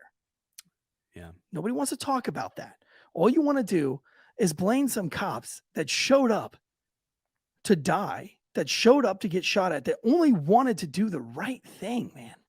They only wanted to do the right thing. Issues on the outside, the door being unlocked was one.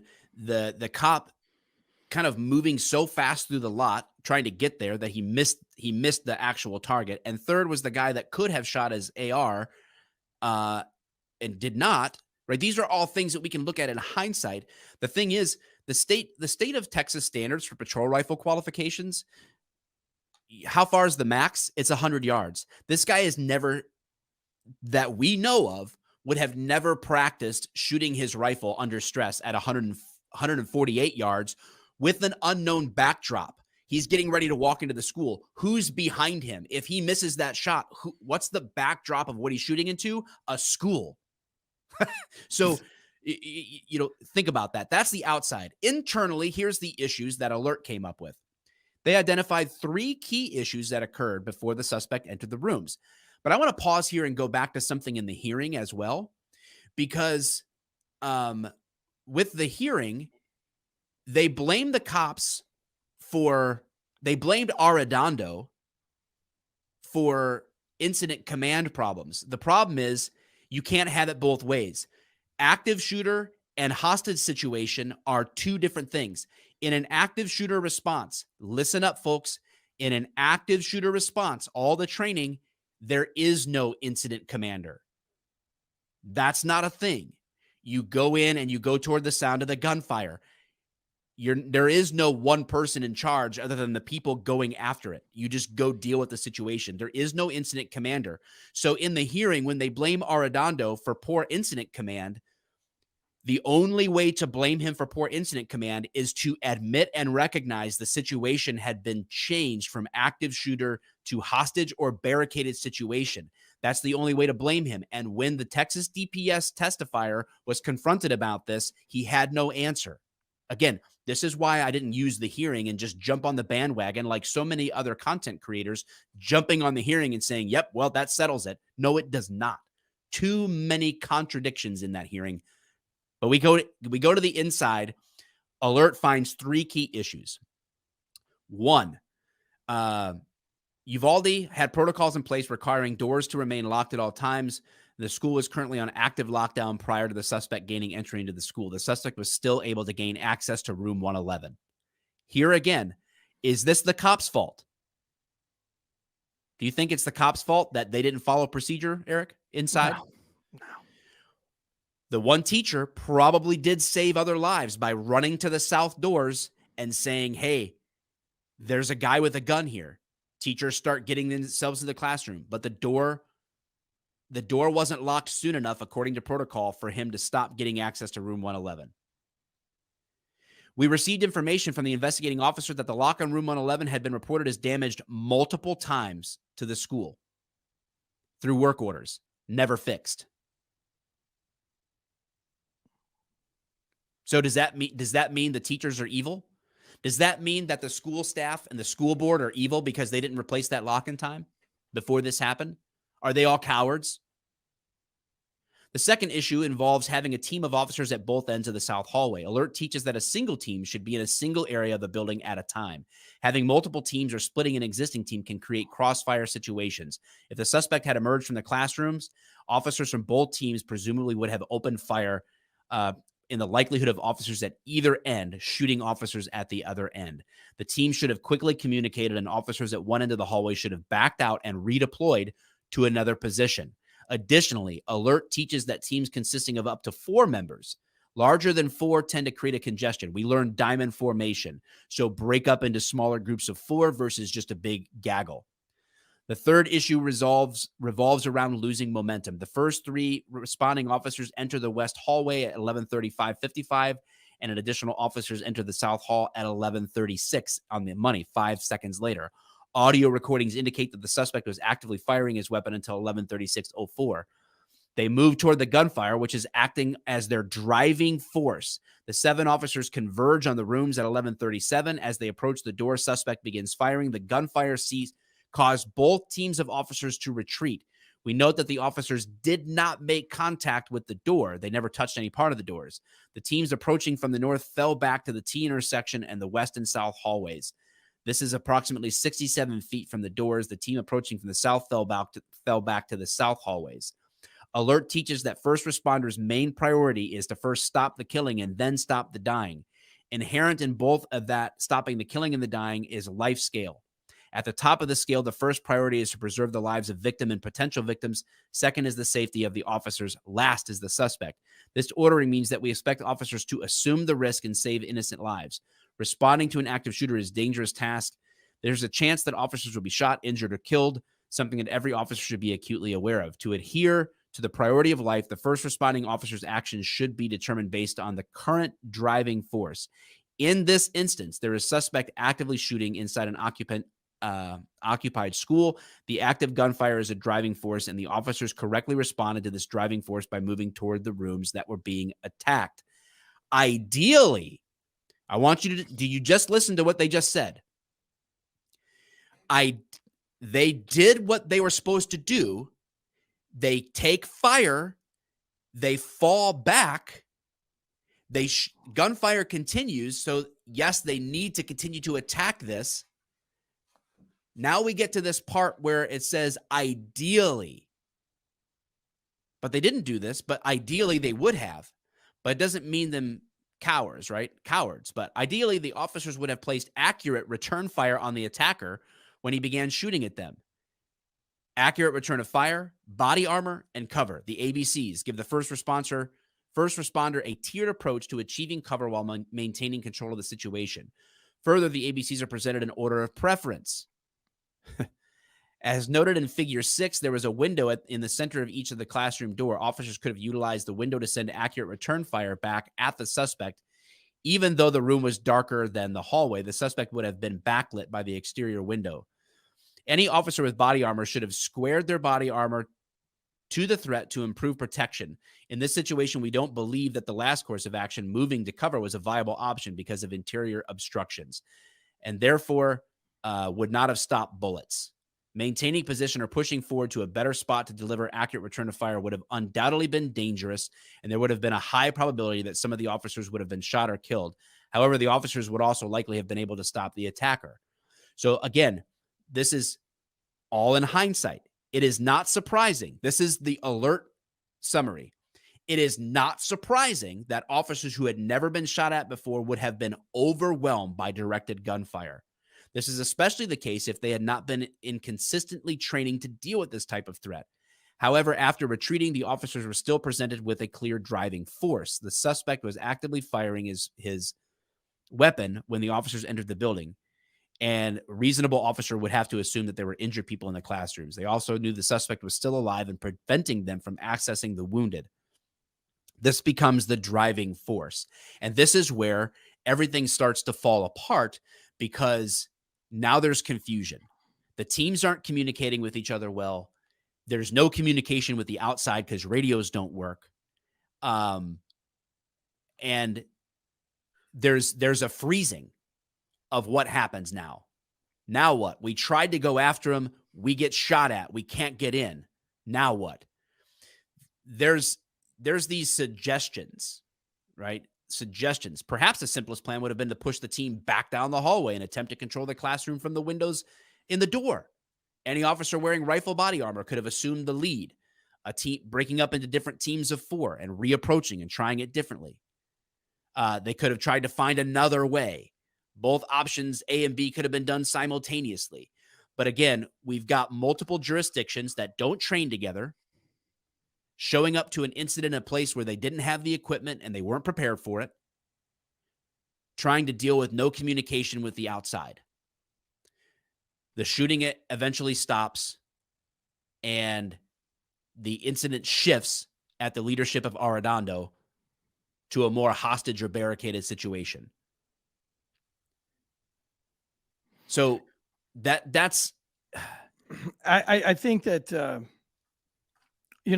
and we say that the training and putting rounds and being in this kind of a scenario, I've even seen it on paintball courses where people are afraid to move from barricades and it's just a paintball.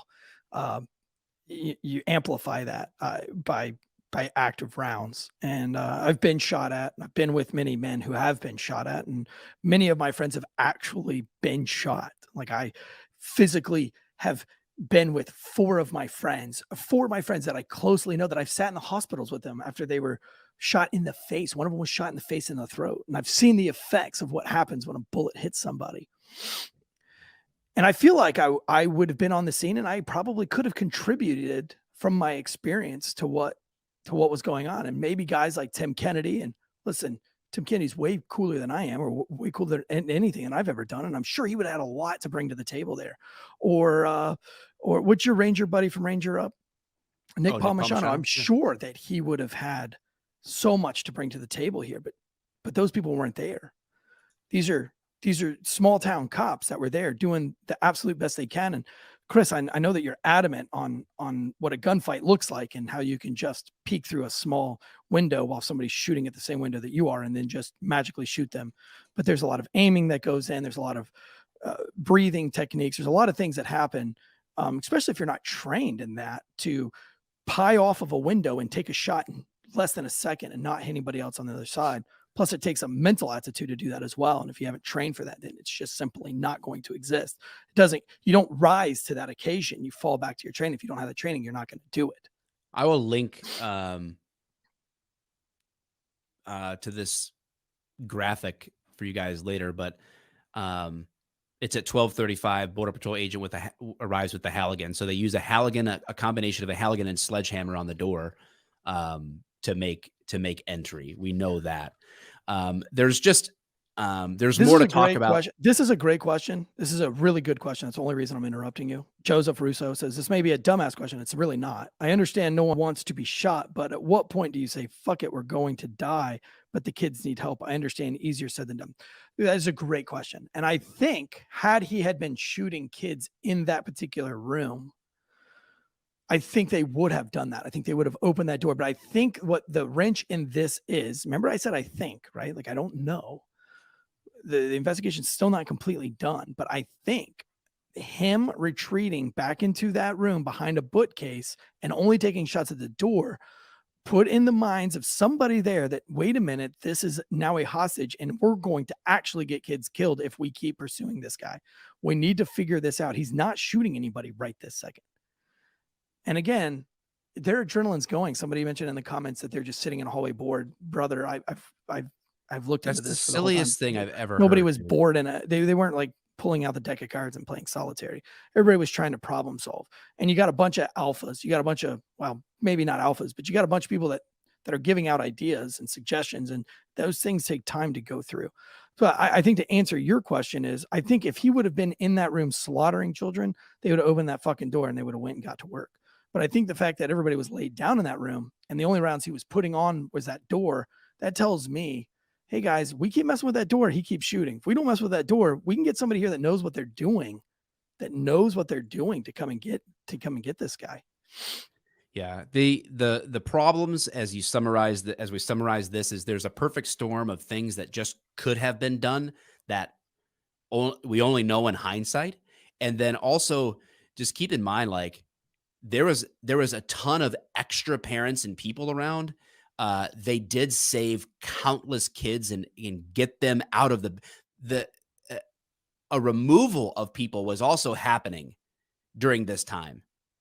And did you also know, you probably didn't also know that simultaneous to this, they had to go send other SWAT teams into the high school because this is a high schooler coming here to the elementary, and they presumed, I can't get into the details because I don't know them, but they presumed that this guy's girlfriend may also be planning to execute a similar attack at the high school. So she's taken out at gunpoint by other cops at the high school. You've got parents and people and first responders just parking anywhere they want. They didn't create a great system to control that scene. And it was a constantly shifting thing. Everybody was trying to do what they could, and it created a bottleneck and it created problems, and there was no good communication. BORTAC was the only agency that had working radios in that building, and they had to take time to get there. So like, this is just, it's tragic. It's horrific. It's unfortunate. And will this PD, there's going to be guys from this PD that I think kill themselves over this because they have to live with the fact that, could I have done anything more? If I would have moved here instead of here, if I would have tried this instead of doing this. These guys are fucked. Like, these guys are fucked. And if I only would have taken that shot, if I only would have been able to hit the guy when he was shooting at me, and the last image they see is seeing a guy in a classroom with kids and getting shot at and trying to shoot back at him, and they had rushed in.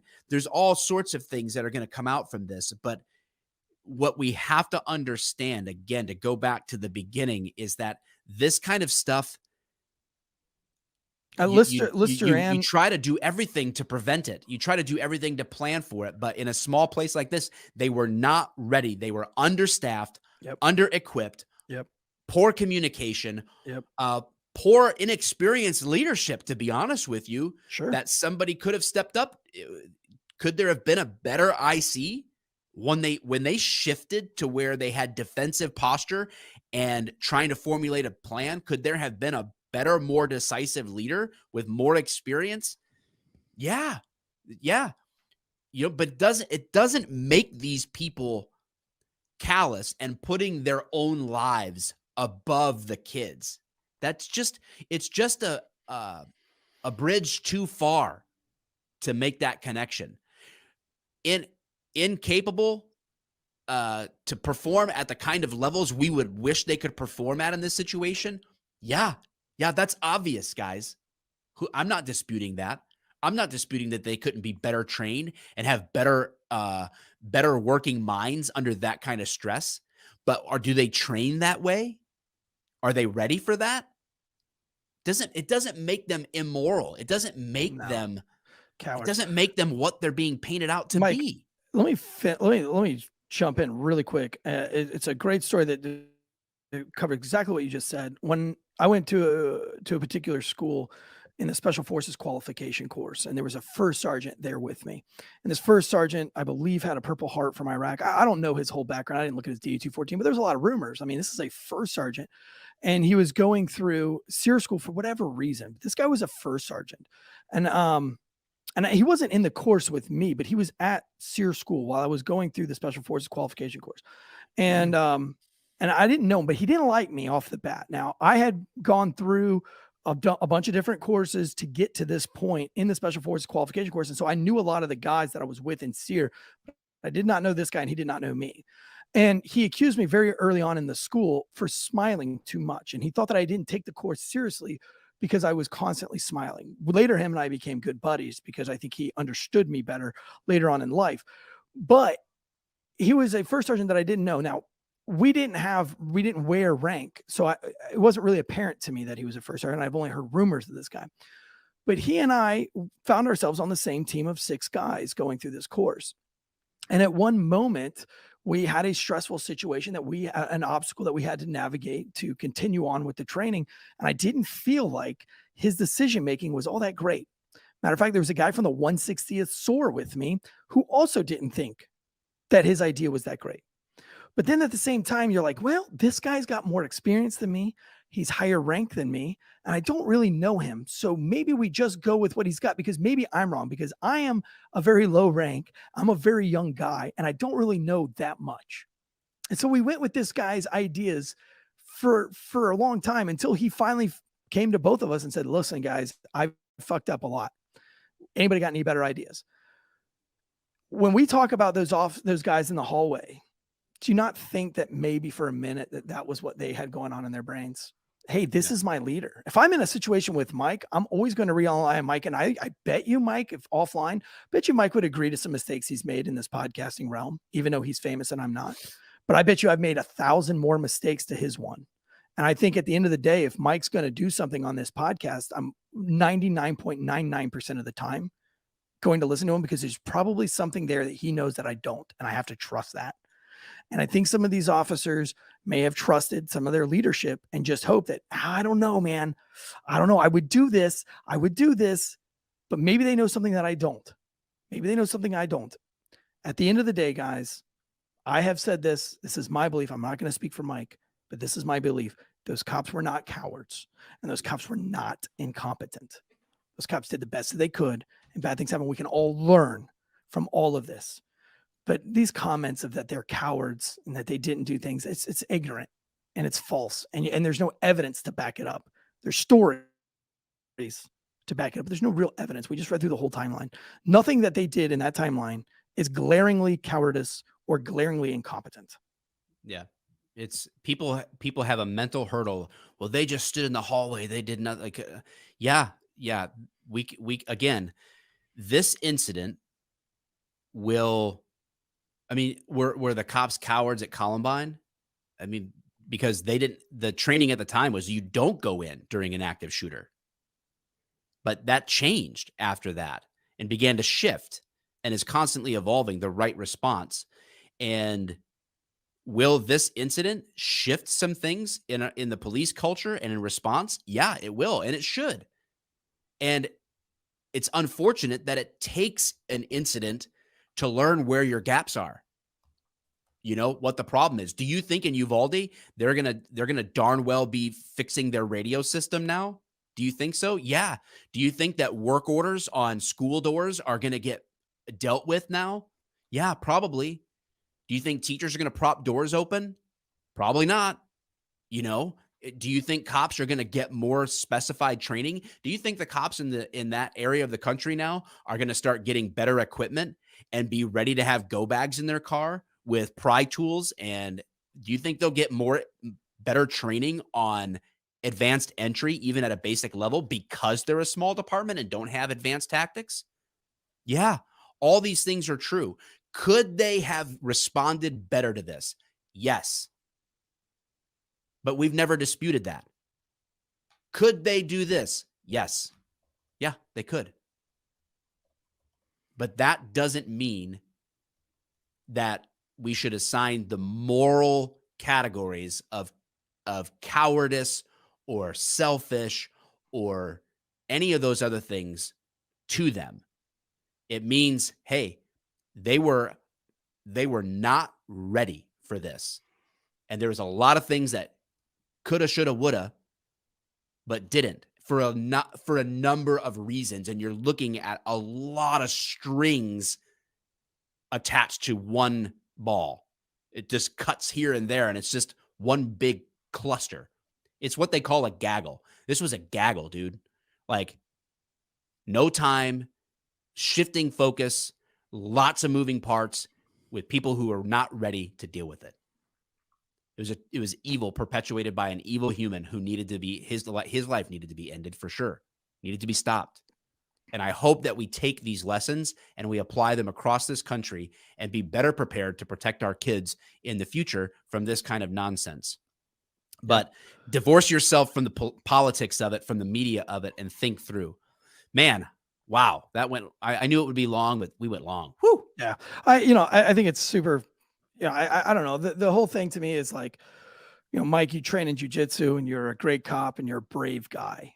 And I had a lot of training. Some I finished, some I wasn't able to finish. And I don't hide those facts. I've never claimed to be a badass of any situation. I've never claimed to be a hero. I feel like I was a good cop. I feel like I did a good job. But I'm not even willing to say I would have done a better job on that scene. Yeah. Even knowing the things that I do know, I don't know. I really don't know. I don't feel it's if right for I me to would say have that. been better or worse on that scene. Yeah. And there are scenes and there are some things that I see cops do that I know, like for instance, when that girl shot the guy instead of tasing him, I know for a fact that wouldn't happen to me because I trained for it not to happen. Correct. I did tons of training in drawing my taser versus driving my gun, putting my gun back, taking my holster, taking my taser out, and I did a lot of training. So I know that I was very well trained and confident that I would not shoot somebody instead of tasing them. Yeah. But I was also scared to death of that accidentally happening to me. Yeah. So I know it wouldn't happen. I don't know if I would have taken that shot at 148 yards of a dude running with an AR-15 in 1 second. I think in 3 seconds I would have shot him. I don't know if I can make that decision in less than 1 second. I don't know that Chris Kyle or the lone survival Marcus Luttrell, I don't know if any of those guys would have taken that. We all have the ability to sit here on the internet and talk about it now with no time constraint. You know what I'm saying? It's like, right. It's easy to talk about what you might be able to do or what you might have done in that situation, but very different from being there and being in the moment. And so I agree. I agree with the assessment of this report saying, here's these things outside that happened that could have prevented it. Here's these things inside that might have prevented it, but it's all ideal.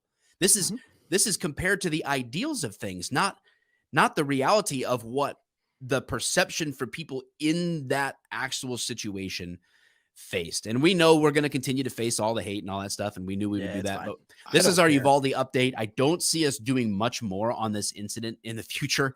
I mean, unless some cop just said, like, literally on camera, I'm not dying today. Fuck those kids. I'm not really going to change my stance that I don't really feel like those cops did everything that they could do to do this, to do this effectively or morally and ethically. I'm not going to change my stance. Matter of fact, my business partner, whom I own Instill Distilling Company, is a tier 1 special operations operator who's been on, like, I think 14 combat rotations, Syria, Iraq, Afghanistan. He and I have looked at all the facts. He has told me what they were doing. We've had the same discussion, and even he kind of agrees. Listen, man, you put people in a situation like that, you don't know what's going to happen to it. And you're going to have the one guy that is going to freeze. You're going to have the one guy who wants to be a hero. And then you're going to have the leader who's going to make decisions, whether they be good or bad decisions. It's just a clusterfuck. But I agree with you, Tansey, that I don't believe that cowardice got kids killed, and I don't think incompetence got kids killed. I think what got kids killed is an evil human being that went in with with an assault gun and or whatever you want to call it, an AR or whatever. I'm not get off on semantics here, but he went in and killed people. He, like you said, an evil person did evil shit. All right. Well, I'm sure people are going to let us know what they think in the comments and keep hating us or not. Listerine, you're right. I was going to answer your call. Listerine, I don't think anything's a lie at this point. I don't think that in this situation, any cops really thinking about lying. I think these guys' brains are set on the horrific sights that they saw. And I think that they say what they saw and what they think they saw. And perception in your brain in a stressful situation like that. Like I said, man, I testified one time in court that a person was dead and they were a white person and they happened to be a black person, but they had lost all the blood and then they were gray. And I assumed that they were a white person. Was I lying on the stand? No. Did the defense try to tell me I was lying? And the case almost got completely dismissed because I was incompetent and I couldn't even tell what color the deceased was and that I was stupid. No, but thank God my lawyer was like, come on, guys. The look at the pictures here. This person is gray.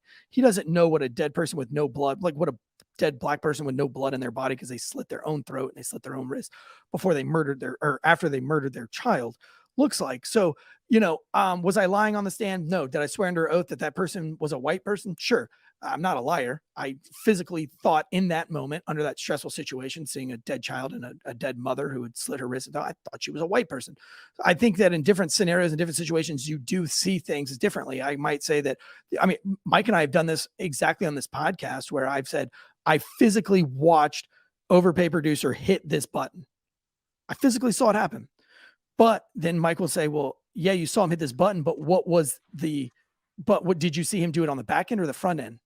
And then I'm like, oh no, I don't know. I don't know if it was the front end or back end. No, was I lying to Mike? No, I physically did see him hit a button. But was it on the back end or the front end? At that point, I don't know. Yeah. And then I think that's what you're getting here, Listerine, with these kind of facts is sometimes facts are going to come out. Well, I thought he grabbed the keys, or I thought it was this kind of a door. Yeah. I don't think anybody really is at this point saying, I want to lie. I don't think these cops care about covering their own ass. I think they've heard enough of the media. I think they've heard enough from citizens that they know that they're public enemy number one. They know that they're dirtbags, whether they are or they're not. Their sex life is probably destroyed. Their parental life is probably destroyed. Their relationship with their children are probably destroyed. I bet you they're not having Thanksgiving with the rest of the family or 4th of July. I think all these cops are ruined. I think they're done. All of them. Yeah. One last thing, and I know I gotta go. Listerine. Okay, me too. I mean, the guy in the hearing said the door was cheap, but you guys said the door had to be pried open. Listen, talking to people who were connected to the incident, they had no pry tools. So they were waiting to get the right tools to get in those kinds of doors. And they had to get shields. They had to get pry tools. They had to be ready to actually make entry into there. And this is the changing nature of investigations. This is why our first video had a disclaimer, which is information can change in an ongoing investigation. And that's so important, which is why we don't make just one definitive video and say, that's it, that settles it, because we said it. We allow things to unfold and try to comment with intelligence as it goes through. And I think both of these videos that we've made, both of these podcasts that we put out, hold up in terms of calling people to think rationally and not emotionally, being patient for the actual information that can be verified, and not even just the perceptions of people who were there that thought one thing and go, oh, you're right, I was wrong about that. I thought this was going on and I was there, right? Like, those things are fluid information. And I hope that you walk away and go, maybe I should try to be patient and reason through this stuff, because maybe I shouldn't just blindly trust politicians and the media who have a definite agenda, whereas what we just put out right now has no agenda. This video will not be monetized. It will be demonetized anyway. Even if we wanted it to make money, it will be demonetized on YouTube, because I refuse to ever make money off of something like this in the moment. And so that's it. I mean, that's just the way it is. I didn't even tell you guys. I know we put like put something up on the screen about our website and stuff. I didn't even say anything about sponsorship or how you can whatever. People gave super chats, appreciate it, but I'm trying not to like come off at all capitalizing on this. We just want to and please don't hate us for us wanting. It's like we're not taking the side of the bad guy here. We're not taking necessarily the side of the cops. Like I could care less. Like I don't know these cops in particular. I feel bad for those police officers. I feel bad for what they had to see. I feel bad for the children for what they have to live with, the teachers for what they have to live with.